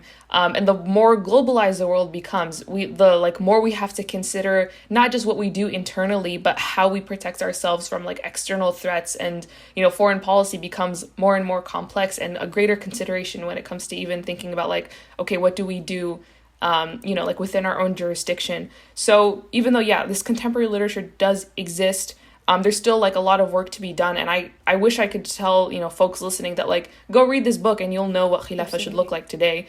But those books still need to be written and, a lot of intellectual production needs to take place to articulate that. But what we do see, and especially I think the literature that's most relevant to us is, people writing in like the post-colonial period or even in the decolonial period in the 20th century, because now a lot of Muslim countries that were formerly colonized are achieving independence, and there's a lot more scope now for Muslims to think about like, okay, we have political independence, how are we going to formulate our independent states now? And of course Muslims are going to think about, okay, what does this look like from an Islamic standpoint? But these Muslim countries are still inheriting the like certain institutions and political models, and they're inheriting the nation state from, their like former colonizers. So it's not like they're able to just like start from scratch and like implement Sharia. They are working within this broader context. But we do see a lot of Muslims also almost trying to reconcile between the modern nation state and Islam. And it almost turns into like a sort of apologetic where Muslims are trying to prove that like Islam can still work, and it can still, and trying to convince also like non-Muslims and trying to convince, people that Islam fits within like the broader popular political discourse that's happening globally about like liberal democracy and nation states and popular representation. So you see folks like Abu al-A'la Maududi or Rashid Rida being like two, examples of people who are writing about Islamic governance, never denying the like sovereignty of God, never denying that like Allah is the one who is the giver of law, and who we are like in obedience to, and who determines like what the Islamic State can and can't do and what it shouldn't do. But they start also like they start promoting this idea of popular sovereignty more than any classical Islamic political theorist did. And this idea of popular sovereignty is really, they try to pull like evidence from the fact that like Khilafa is something that belongs to all people and that all Muslims are responsible for implementing God's deen on this earth, which is true. But then, this is almost used as like evidence for Islamic democracy because, like all people have some form of like say in politics. All people should be participating in the political system. And so what does that look like? It looks like, Western liberal democracy. Maududi and Rida would not go so far as to articulate it in the terms of Islamic democracy, but you have people like Rashid Ghanouchi who would, and who actually think that, it's not that like the existing examples that we have of democracy today are Islamic, but that achieving Islamic governance can be done through a system of democracy. And as much as, I think a lot of Muslims like would like to be attached to that idea because it solves so many of our problems, right? We can be Muslim and fit in with the world system and, be respected by like, the powers that be, and not be invaded and like have somebody try to implement democracy for us or whatever. But when it comes to, trying to really understand the conflict, not just between Islam and democracy, but between Islam and the nation state. A really good book is, of course, Al-Halaq's The Impossible State. And as much as some Muslims would like to treat this book as gospel, it is not. It is still very useful, though. And I think that there's like some analysis in this book that is really crucial for understanding why, when we're talking about Islamic governance in the modern period, we can't just look at, existing systems and take them for granted and try to like superimpose Islam on them. And this is especially the case because as like what Al-Halaq talks about, the concept of sovereignty and what that means in the nation state. And for me, what the key is in Halaq's analysis is that the nation state exists for its own sake, and it has almost like this very circular logic where it exists. It should exist because it does exist, and it claims sovereignty for itself. Instead of, like for God. And so within the nation state, the highest end and the highest goal is its own preservation. It's the preservation of the nation state. And this is why it goes so far as to, have to claim like a hegemony over coercive power, to claim a hegemony of violence, to see it as like very good and normal for people to die for the nation state. It almost becomes a god in that it claims the right to people's lives, to people's, like allegiance, to their education, to the way that they organize their families. And this is, I think that this is what Muslims really need to think about when it comes to, trying to, again, reconcile, for some reason, wanting to reconcile Islam with whatever, the like liberal intellectual tradition, is that there are some like foundational things that we can't sacrifice, which is, again, like divine sovereignty, the sovereignty of Allah subhanahu wa ta'ala, but also the implications of that when it comes to human beings organizing themselves, that we can't just say, yeah, we ultimately believe in God, but God kind of like left it to us to organize ourselves in different ways, because like, as Aisha said, like there's not, this like very like explicit framework for Islamic governance that's articulated anywhere, where it's like these are the departments and these are the offices and like these are all of the policies, and like there's still creative work to be done by Muslims to envision that in our modern period, but it should be done, with like, we should be the fish that recognize the water for what it is and recognize ourselves as living in this political system that, like has a very specific like intellectual origin, which is liberalism and now increasingly secularism. Yeah. I've heard a few criticisms of Halaq's book. I'm not going to lie, mashallah, Sarah, you're much more well-versed in this than I am. Mm-hmm. But one thing that really stuck with me in terms of his criticism of the nation state is the way in which he casts it as something that is actually metaphysical. Mm. It's beyond the physical. It is capable of overriding and rewriting history.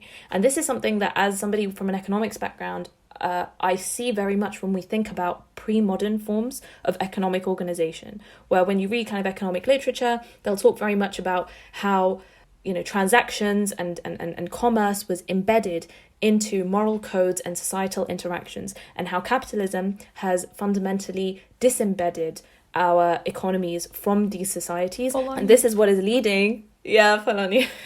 And this is what is leading to, unstoppable commodification, to the extent that now even our attention is being commodified, as anybody who has watched that Netflix documentary The Social Dilemma can testify to. And this really was the result of obviously capitalism, but it was the nation state that really institutionalized this, and globalization and everything that we've seen in the post-colonial period has really made this the norm. So I think it's really important to understand that criticism, because this is fundamentally why the nation state is a fundamental obstacle and cannot be co-opted into Islamic governance. Like you said, it's a nice kind of easy solution, and it gives everybody the ability to say, yeah, we're not against democracy, and we believe in human rights, and we can all agree with each other, but there's a room for cultural difference. But unfortunately, it's just not as simple as that. I think it's a valid concern amongst, a lot of Muslims today who think about like, okay, what about pluralism, like under Islamic governance? Like, what about like diversity of thought and diversity of religion?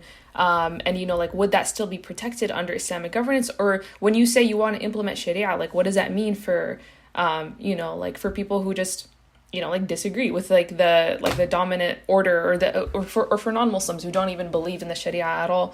And in this concern, I think there is this like underlying assumption that liberal democracy is pluralistic and that it protects ideological diversity. And this is something that I think this is a huge misconception, because like even as much as we criticize democracy, I think it's also important to realize that even the like promoters of democracy cannot point to any example of democracy being perfectly implemented today. Like nowhere in the world do you have like true political representation for the public. There's no democracy in the world where where money is not a factor, and like coercive power is not a factor in like, manufacturing consensus among the public and making people think that they, that what they believe and what they want out of the government has then been implemented because they voted for it. And instead, what we see today in these like self-proclaimed liberal democracies is not this open playground of ideas, but we see things like, policing, whether or not people can even support things like BDS, whether people are allowed to like voice criticisms of Israel, whether people are identify as women. whether people are allowed to like identify as women and men and define gender, like the only way that you can define it. So instead, you see like this, move towards the middle almost of like increased centrism, increased like ideological like uniformity. And of course there's a reaction to that too, right? There's people who are seeing this happening and then they revert to these like extremes, and you see like right-wing populism, which is not to say that right-wing populism is just a result of this and that people are not like inherently racist and like tyrannical, but that like that there is a reaction taking place to like the liberalism kind of like exposing its own paradoxes. Without getting too much into that, I'll just recommend that if anybody does want to read more into that, you can look at Patrick Deneen's book, Why Liberalism Failed. And he really talks about, like, again, the tenets that liberalism claims to be upholding, which is like, freedom and like liberty and ideological diversity. Its own logic doesn't allow for those things to come for those things to exist under liberal governance. And so as much as, like Muslims might be afraid of like what it means for us to say that like Sharia should be implemented or that Khilafa should be instituted, to not think that like the alternative and like the status quo is fulfilling those objectives of, like ideological pluralism or like freedom of thought and freedom of speech and just like intellectualism in general. So I don't think that, we have to be anxious about that as Muslims, but instead to see Islam as, yes, the truth and like the one way of, like living our lives according to what Allah subhanahu wa ta'ala commanded, but also look into Islamic history to see what it looked like for not just religious minorities to like live under Khilafa, because they weren't always minorities. Like non-Muslims often existed like as a majority of the population under Islamic rule and under Islamic jurisdiction. And I also want to make it clear that like Muslims advocating for Islamic governance is not just them being reactionary. It's not just them seeing the hegemony of the West and thinking, we want something for ourselves. We want our own thing. We want to be different and like edgy or whatever. It's not just, like this reaction and this like, again, it's not just a desire to become the new dictators, to become like this new world hegemony, but it's actually, it's because of our belief in things like justice, as God defines it, as Allah define, like the only one who can define it, who created us. It's belief in these things and wanting to uphold these things for human beings across the world that pushes us to think about Islamic governance. It's not just being reactionary towards the West. You could say, listen, it ties into our aqidah, right? Of belief in Allah as the creator and the all-knowing and the all-just, right? And Muslims, these values are ingrained in our belief. And what better to manifest that justice and that safeguarding of human rights and animal rights and environmental rights, other than implementing what Allah, the all-knowing, the all-just, has prescribed. He knows it best and he's told it to us best. And like you said, it's not a reactionary thing. It's not something that, we're just trying to one-up people on the world stage. It's out of genuine want for justice. Yeah, I think it's important for us to not only centering Islam in what we're talking about, but as you were saying, Sarah, about like just recognizing that the system that we live under, although it's kind of hard to think outside of the boundaries that have been imposed on us. When you've been told that you live in, the best system, as good as it's going to get in the world today, you find it really hard to think, okay, there should be an alternative, because you've been told that this is the way it should be. And you only think about bettering yourself within that system, but ultimately you think that the system works, right? What we're talking about, though, is recognizing, I think you do need to recognize it on this kind of philosophical level, like Halaq does and various other people have done, the contradictions even within these systems that we are under, and how we need to recognize that actually, okay, if these contradictions are present, it may not be the best way for us to live our life. And then we link it into what Aisha was saying, that if we as Muslims have our aqidah and we have the guidance of what Allah subhanahu wa ta'ala has told us to do, then we should be able to look at Islam as an alternative. But I think that when, you talk about this, a lot of people get very just is there a word for like camera shy, conversation shy, perhaps, about kind of this, about having this vision, because they immediately come to the idea that, well, this isn't realistic, what you're talking about. You know, it's very nice to sit and intellectualize about all that Islam has to offer us, but the reality is that we live in a day and age where the world is very different to even what it was 100 years ago. And you talking about using Islam to give us all of these solutions, you know, how does that actually be meaningful to us? And I think that, you know, before kind of answering that query, I think it's a legitimate query to have. I think that when we look at what we understand governance to be now, it is very different from what we thought, from what pre-modern governance was, definitely. And even in the past 100 years, how governance has changed. Understanding the relationships that have changed, even just population growth, for example, or urbanization, as something that has fundamentally changed the way in which societies interact. In most pre-modern societies, the main way in which states had contact with the people that they were ruling over was through coming around every year and taking taxes. Otherwise, people didn't think much about, oh, the state, I'm going to go and ask the state for something, which is a far cry from what we have now, where people are heavily reliant upon the state for, be it their benefits or, you know, social welfare, hospitals, education, and obviously then expressing their political voice. So I think we need to recognize that the world has changed, and this is not to say that Islam does not have those solutions. I think, as you said, we need to have that institutional creativity that, whilst holding on to the core principles that Islam has given us, we recognize that we're living in this situation, we need answers. But we don't just kind of sit there with that, we go and we actually find them out. And, you know, subhanAllah, we have amazing skills in our communities from people in all different professions. And I know some people in differing fields, be it healthcare or war studies or law, who are very much like, I want to find out how Islam can be applicable in this day and age for us as communities, perhaps in the West, perhaps in the Muslim world, but also in the hope that at some point, when we do have political self-determination as Muslims, these studies and this research can be useful. And genuinely, I mean, I'm not trying to kind of make a call to action here, but I think that is very, very necessary work. But generally as well, you know, everything you've been saying about the nation state, obviously, it really points to the need to look beyond that. And I think that in trying to do that, it's good to take a long view of history, right? That for many post-colonial states in the world, their participation in this nation-state system has only been around for about 70 years. A lot of states in Africa, for example, only got independence in the 1970s. So this is a very new phenomena, actually, when you think about the history of the world or even the history of the modern world. You know, we're talking about books from Imam Ghazali and Ibn Taymiyyah that were written, you know, 900 years ago, and nation states have been around for less than 100 years in many parts of the world for many present day countries.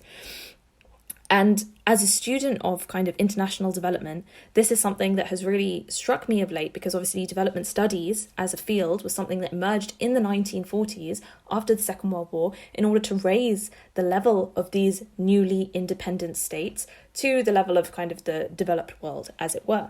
But they are very open about admitting that ultimately this system is extremely fragile. And there are fragile states where these borders have cut ethnicities and tribes apart. They have created land disputes. They've created divisions that are becoming so entrenched that really, unless every single individual, you know, tribe or or ethnicity or self-proclaimed community is going to be given a country, in many cases it's not working. The drive to establish everybody's loyalty to one nation and their allegiance to that nationality is failing in many regards. And so I think that if people within that system can admit that, we as Muslims have really every reason to think bigger and think about what alternative could be better. What system of governance could we as Muslims offer the world? And I feel like this is almost just aside from any of the evidences and the obligations and the functionality of it that we've mentioned thus far.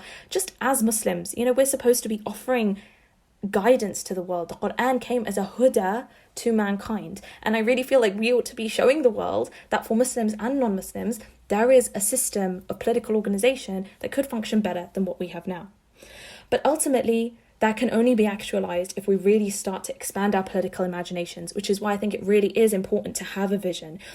if people have a vision and take steps to actualize it and implement it, then with the guidance and tawfiq of Allah subhanahu wa ta'ala, then we should be confident that we can achieve some change. Yeah, I really appreciate you talking about the fragility of the nation state, because even in like development discourse and discourse of like democratization of the third world and whatever, it's always this like the idea is that these people just need to catch up and look at these. We have these successful models of liberal democracy in the West, and it's just a matter of the rest of the world implementing them.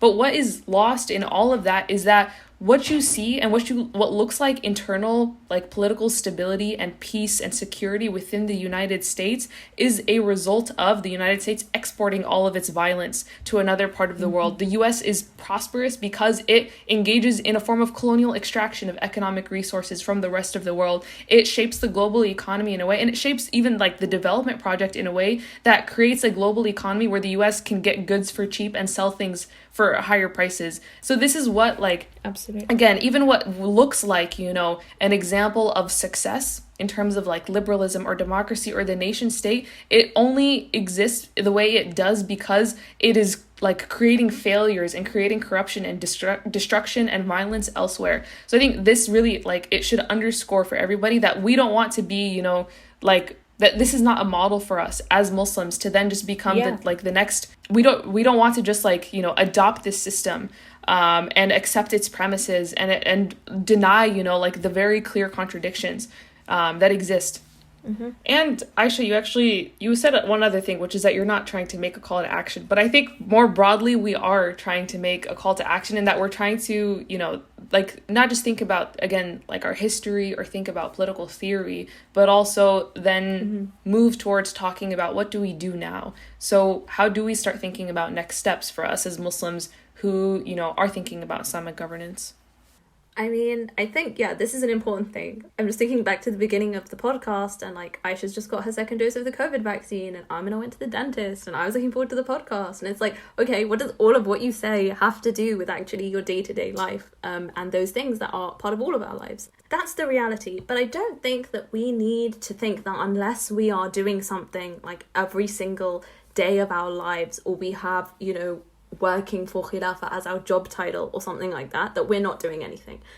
Ultimately, this is a multi-pronged effort that requires different kinds of actions in order to ultimately, I think what the aim should be is what was mentioned by many of us earlier in terms of expanding our political imaginations. For that to happen, there needs to be people who know and understand Islam and can think about its relevance to the world and some of the challenges that we've got today.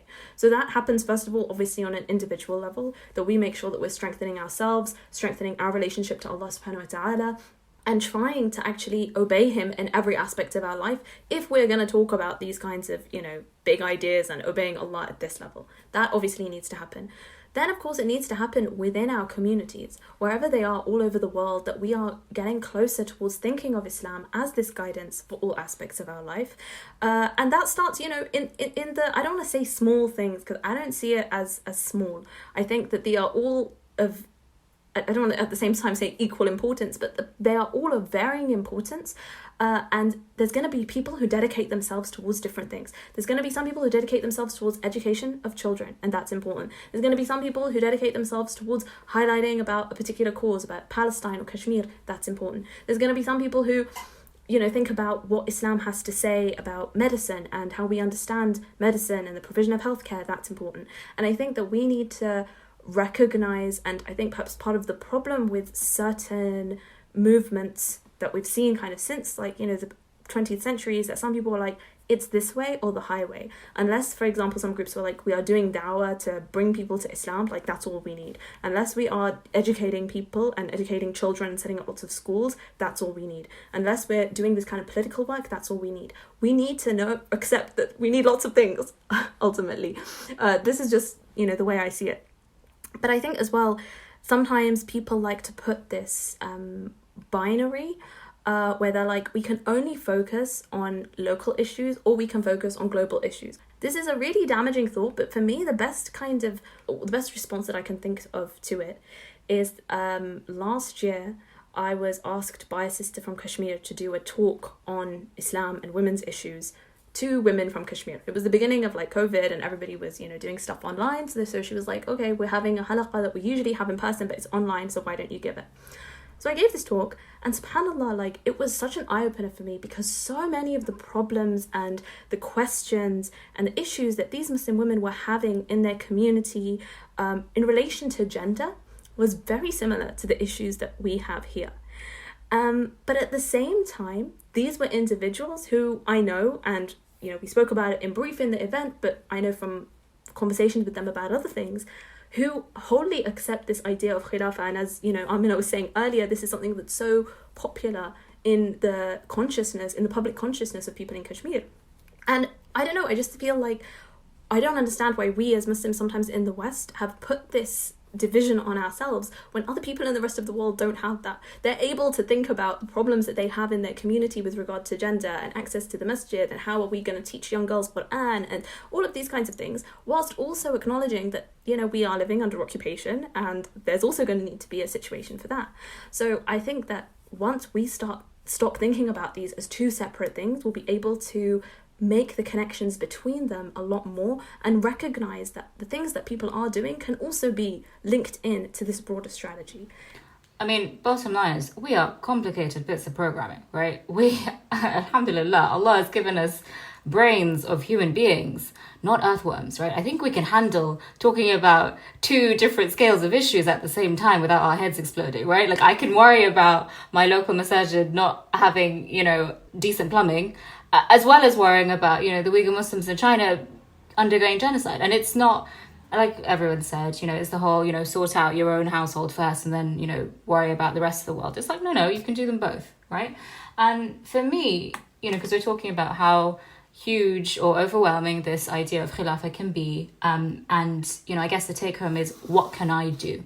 Like Aisha H was saying, there are certain criteria for establishing Khilafa, for example, right? You can't just sit in your house and be like, right, that's it. I got the Caliphate. I'm a bit Khalif. We got it. You need public opinion. You cannot, it's not a one-man band kind of job.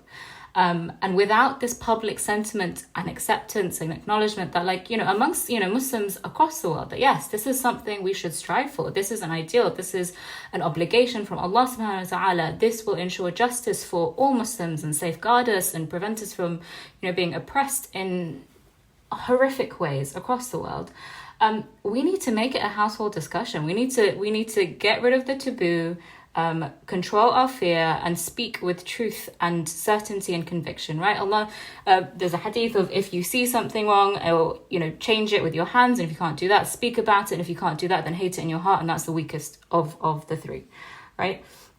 People often have said, listen, great, you're talking about it, but what's that going to do? That's not an action. Number one, talking is an action, so boo you, that doesn't hold. And number two, we've seen the impact in, the last, 5 years, and social media really took off in a huge way, 10 years. The impact of having discussions and spreading these discussions in a big way. The Me Too movement, the Black Lives Matter movement, these things, they started as conversations and then they spread. And for example, Black Lives Matter, that, you've got huge thousands of people protesting across the world. You're telling me conversations and discussions can't change the world? I beg to differ.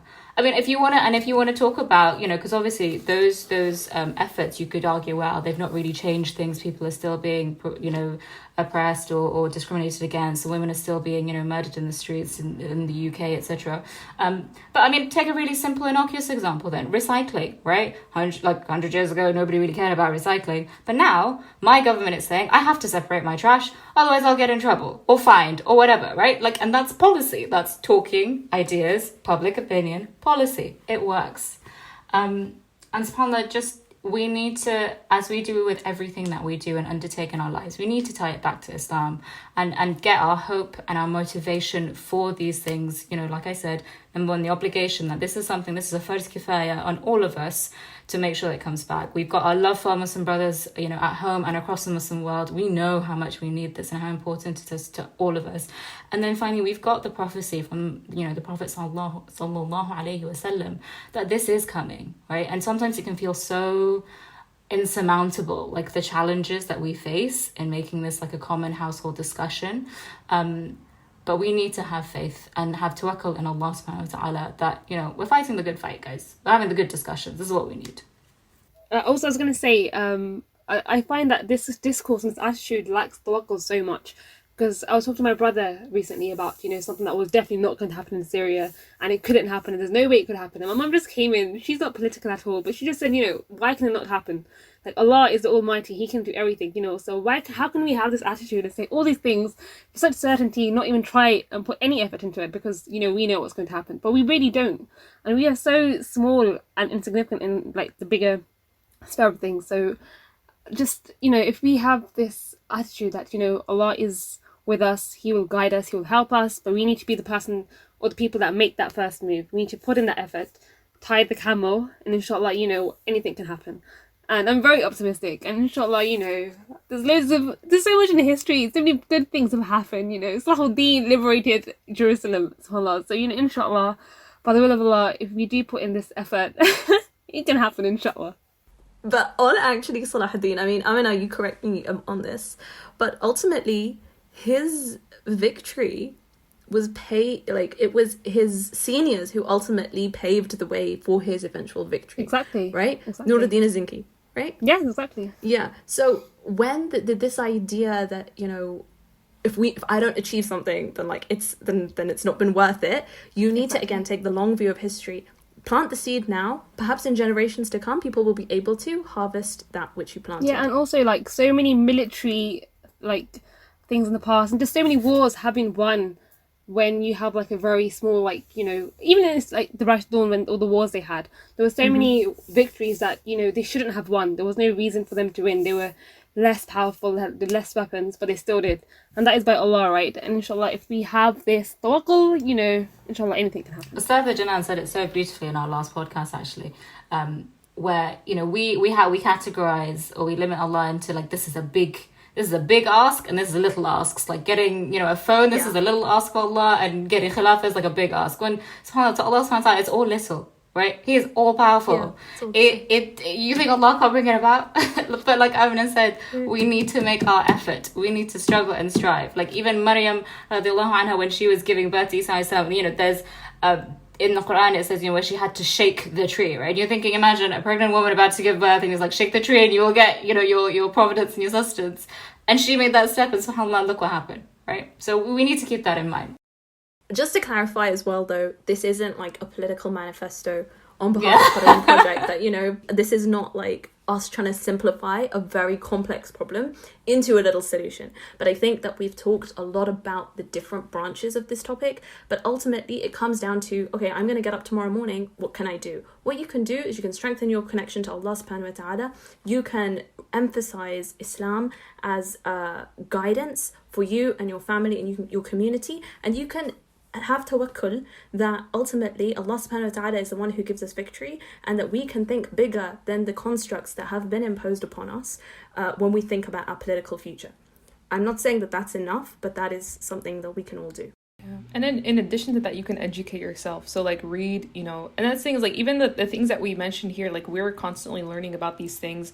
And yeah, like as Aisha said, it's not a political manifesto in the sense that like even some of the like the scholars that we've mentioned, it's not that they were all like they had disagreements amongst themselves, but the benefit of like seeing this vast literature is seeing like how many people were invested in this topic, even if they had slight disagreements, but they all saw it as something important, as an obligation of the ummah to implement it. But yeah, the extent to which this conversation has been, you know, expounded upon by Muslims of the past, not just scholars, but also like, you know, like Amina said, like this was significant for Muslims at all levels, just shows, you know, the importance of learning more about it. So in addition to the things that Aisha H just mentioned, please educate yourself on like, not just, you know, like the like political theory, but also on the history of the ummah, the history of like the Khilafa, and yeah, like what your, you know, like your daily obligations are as a Muslim, make sure you fulfill those.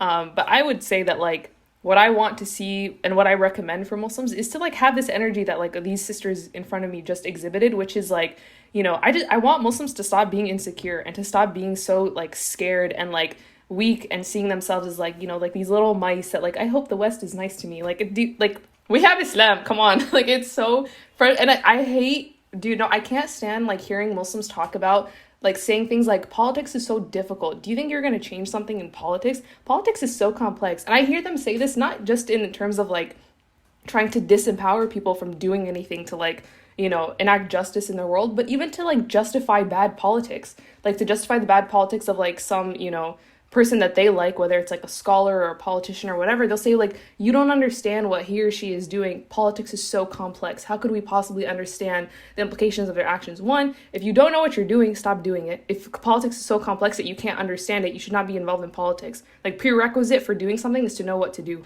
Like, this is, I don't even have to like pull out usul language to explain that. Like, you have to know what you're doing to do the thing, okay? Like, you know what's more complex than politics? Usul al-fiqh, like the study of hadith authentication. Muslims figured that out. Yeah, Muslims are not dumb. It's not like we have like a lack of intellectual capability. And also, like, you know, guys were saying, the tawfiq of Allah, like nothing trumps that. Like, the decree of Allah, the will of Allah, nothing trumps that. And to say that like, okay, look at the circumstances, what can we do about them? That's not what the Muslims said at Badr. They didn't stay, you know, like in their houses because they were like, we don't have the numbers. No, they said, we're fighting in the cause of Allah. Who can beat Allah? Like, who can trump Allah's will? No one can. And so if we have to, again, assure ourselves, am I actually understanding what Allah wants me to do? And that's why, again, it always comes back to studying our deen and like being really solid in terms of our own practice and like our ibadah and everything. But once you're confident in that, asking Allah, like, again, you know what? Everybody needs to go listen to the last episode with Ustad Jinan about like talking to Allah and asking of Allah and having that relationship with him. Because again, seeing a better future for the ummah, it doesn't really depend on humans. It doesn't even depend on Muslims and their capabilities and whatever. If all power rests with Allah, all we have to do is recognize it. All we have to do is recognize that Allah can do it and ask him for it. And that's all Allah asks of us. Like, that is, you know, the extent of the effort that we need to make is in recognizing that power ultimately rests with him. But if Muslims can't even see that far, if they can't even have the political imagination to see that, you know, the West and the United States are like, you know, not all powerful, then okay, you're almost, you know, like ascribing some like of the attributes of God to these like Western nation states and saying that like, okay, like God, you know, he did promise us these things and he did say that like he'll help us if we help ourselves, but look at how powerful America is. Like, nah, dude, it doesn't make sense for like a Muslim to think that way. So I think that like a mindset shift is kind of like the starting point. And then again, like, yeah, the things that you guys mentioned. With that though, I will ask one last question. We wanted to inject some entertainment and talk about what jobs would we have after Khilafa is established and after the Islamic Revolution takes place. What would our positions be? So, ladies, if you don't mind sharing. Okay, I mean, I'll go first, but mine is probably the most boring. You guys all had much more interesting ones than me. FYI though as well, this is a good idea, but this was a question on Twitter, right? And that had so many funny responses. But mine was one of the more boring responses, which is as somebody who, as I said, my field is development, I went into that field with the intention of thinking about how does Islam influence our understandings of development economically, socially, and what would that look like for a future Muslim polity, inshallah. So I'd hope to be doing something to do with that. But actually, I would also like to, like, I would envisage Qarawiyyin Project, inshallah, as also being like a part of that landscape.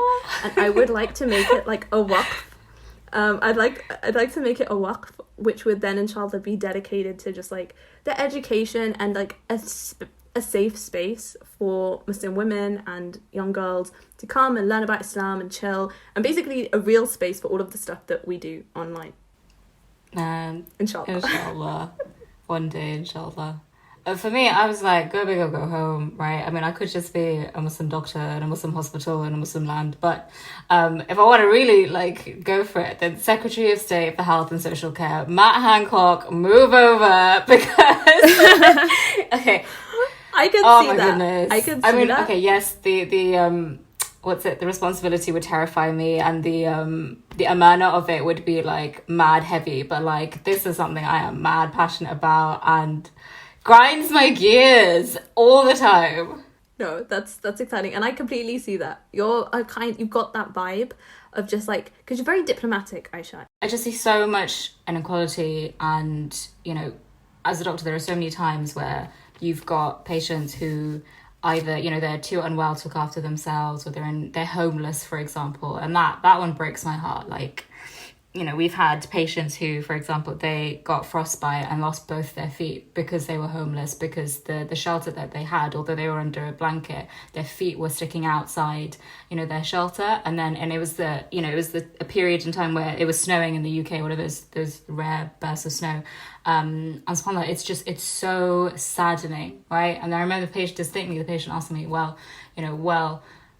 how can I make sure this never happens again? And you know, the awful facetious answer is, well, don't get cold again. But, you know, you can see the social implications and the ills, you know, the problems that we have that led this man to being in the position he was and losing both his feet. And subhanAllah, if I could impact that on a huge scale, it would just, be my dream. That's awesome. No, it's really amazing. Like, public health is, so crucial. Okay, so I had two. I didn't even know what this is called, to be fair. So I kind of want Muslims to be strong in every way they can, and I just want, you know, general well-being and health of Muslims to be good. But you know, because Aisha A's already taken like the healthcare role, I just want people to have, like, you know, focus on their diet and their exercise, because, you know, like, if we ever do have like a Mongol invasion or something like that, we need to be ready, because this Khilafa is not going to fall again, subhanAllah. My other one that I really, really want to be is like a storyteller, but that just sounds so jobless. But in like a more institutionalized way, like, you know, like something like a poet laureate or something. The official historian. You know, yeah, you know how there's like, you know how like the US has like a Library of Congress? Like the Khilafa would need like official documentation of like history and stuff like that. Okay. Yeah. Oh, dang. Yeah, that sounds good. But no, you need to look at the reason why though, because I want the people to come hear me every week after Jummah. Like, you know, it's going to be like a very official thing. But this is because, you know, we think, you know, Khilafa was just kind of, the significance was just because of, like, you know, the state officials and the higher ups. But it was the people who really, you know, made sure everyone was aware of, you know, what Khilafa was. No, mashallah. I can again see that, Amina, and it doesn't sound jobless. Okay, Sarah, your turn. Yeah, okay, I have like my joke answer, which is head of the secret police. That is, you know, like, definitely. You would be so good at that. So good at that. I don't know. Okay, I've thought about this, and in terms of like, what I would want to do. I don't think it's any different from what I want to do now, which is that like I want to be an educator and like write books, but also like I don't know. I've always had that interest in like, you know, like you, Aisha, in like development economics and kind of, you know, envisioning like Islamic moral economy.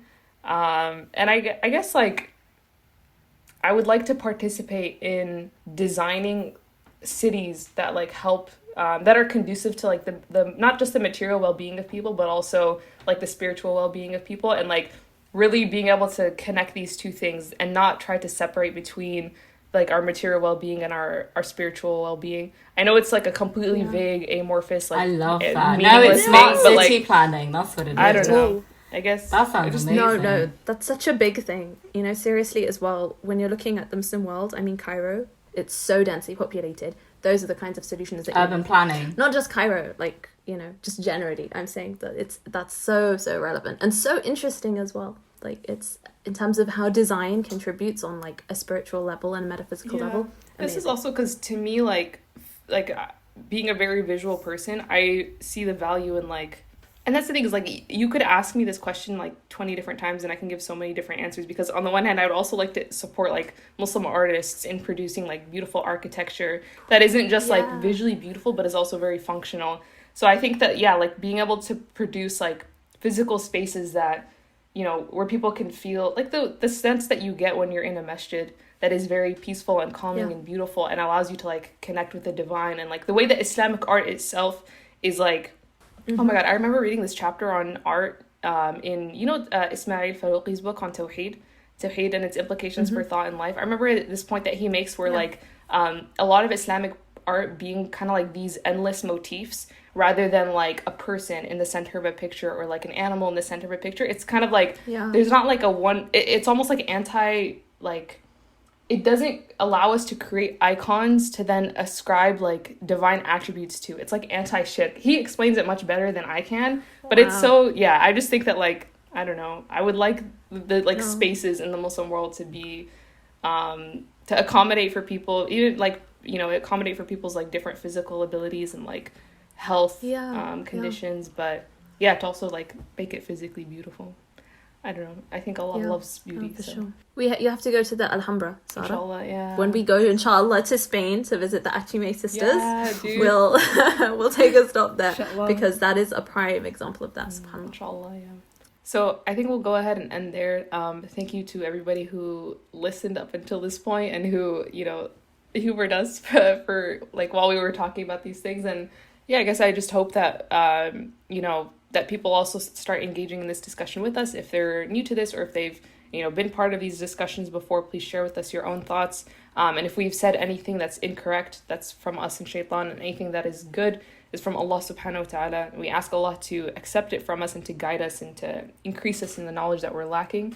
We also wanted to mention that we're going to be publishing a related book list on Islamic governance, and where you can start reading about, about the concept of like Islamic politics, from a few different authors. It's not going to be a comprehensive overview of all the literature, and this episode itself was also not, you know, like a comprehensive overview of the topic. We weren't able to go into detail about like all the various factors that come into the discussion, or even all the, you know, the discourse that takes place about the issue, but we hope it was a helpful introduction and like expounding on some of those ideas that we find important. We hope that other people also engage in the conversation. Look out for more articles from the Qarawiyyin Project on our website. This is our podcast, but most of our content is on qarawiyyinproject.co. Keep up with us on social media. If you'd like to keep off of social media, but still keep up with our content, you can sign up for our monthly newsletter, where we'll send you everything we've published that month, and also any other recommendations from other publications or, you know, lectures or podcasts that we find worth listening to or worth reading. But jazakumullahu khairan. Please keep us in your dua, and assalamu alaikum wa rahmatullahi wa barakatuh.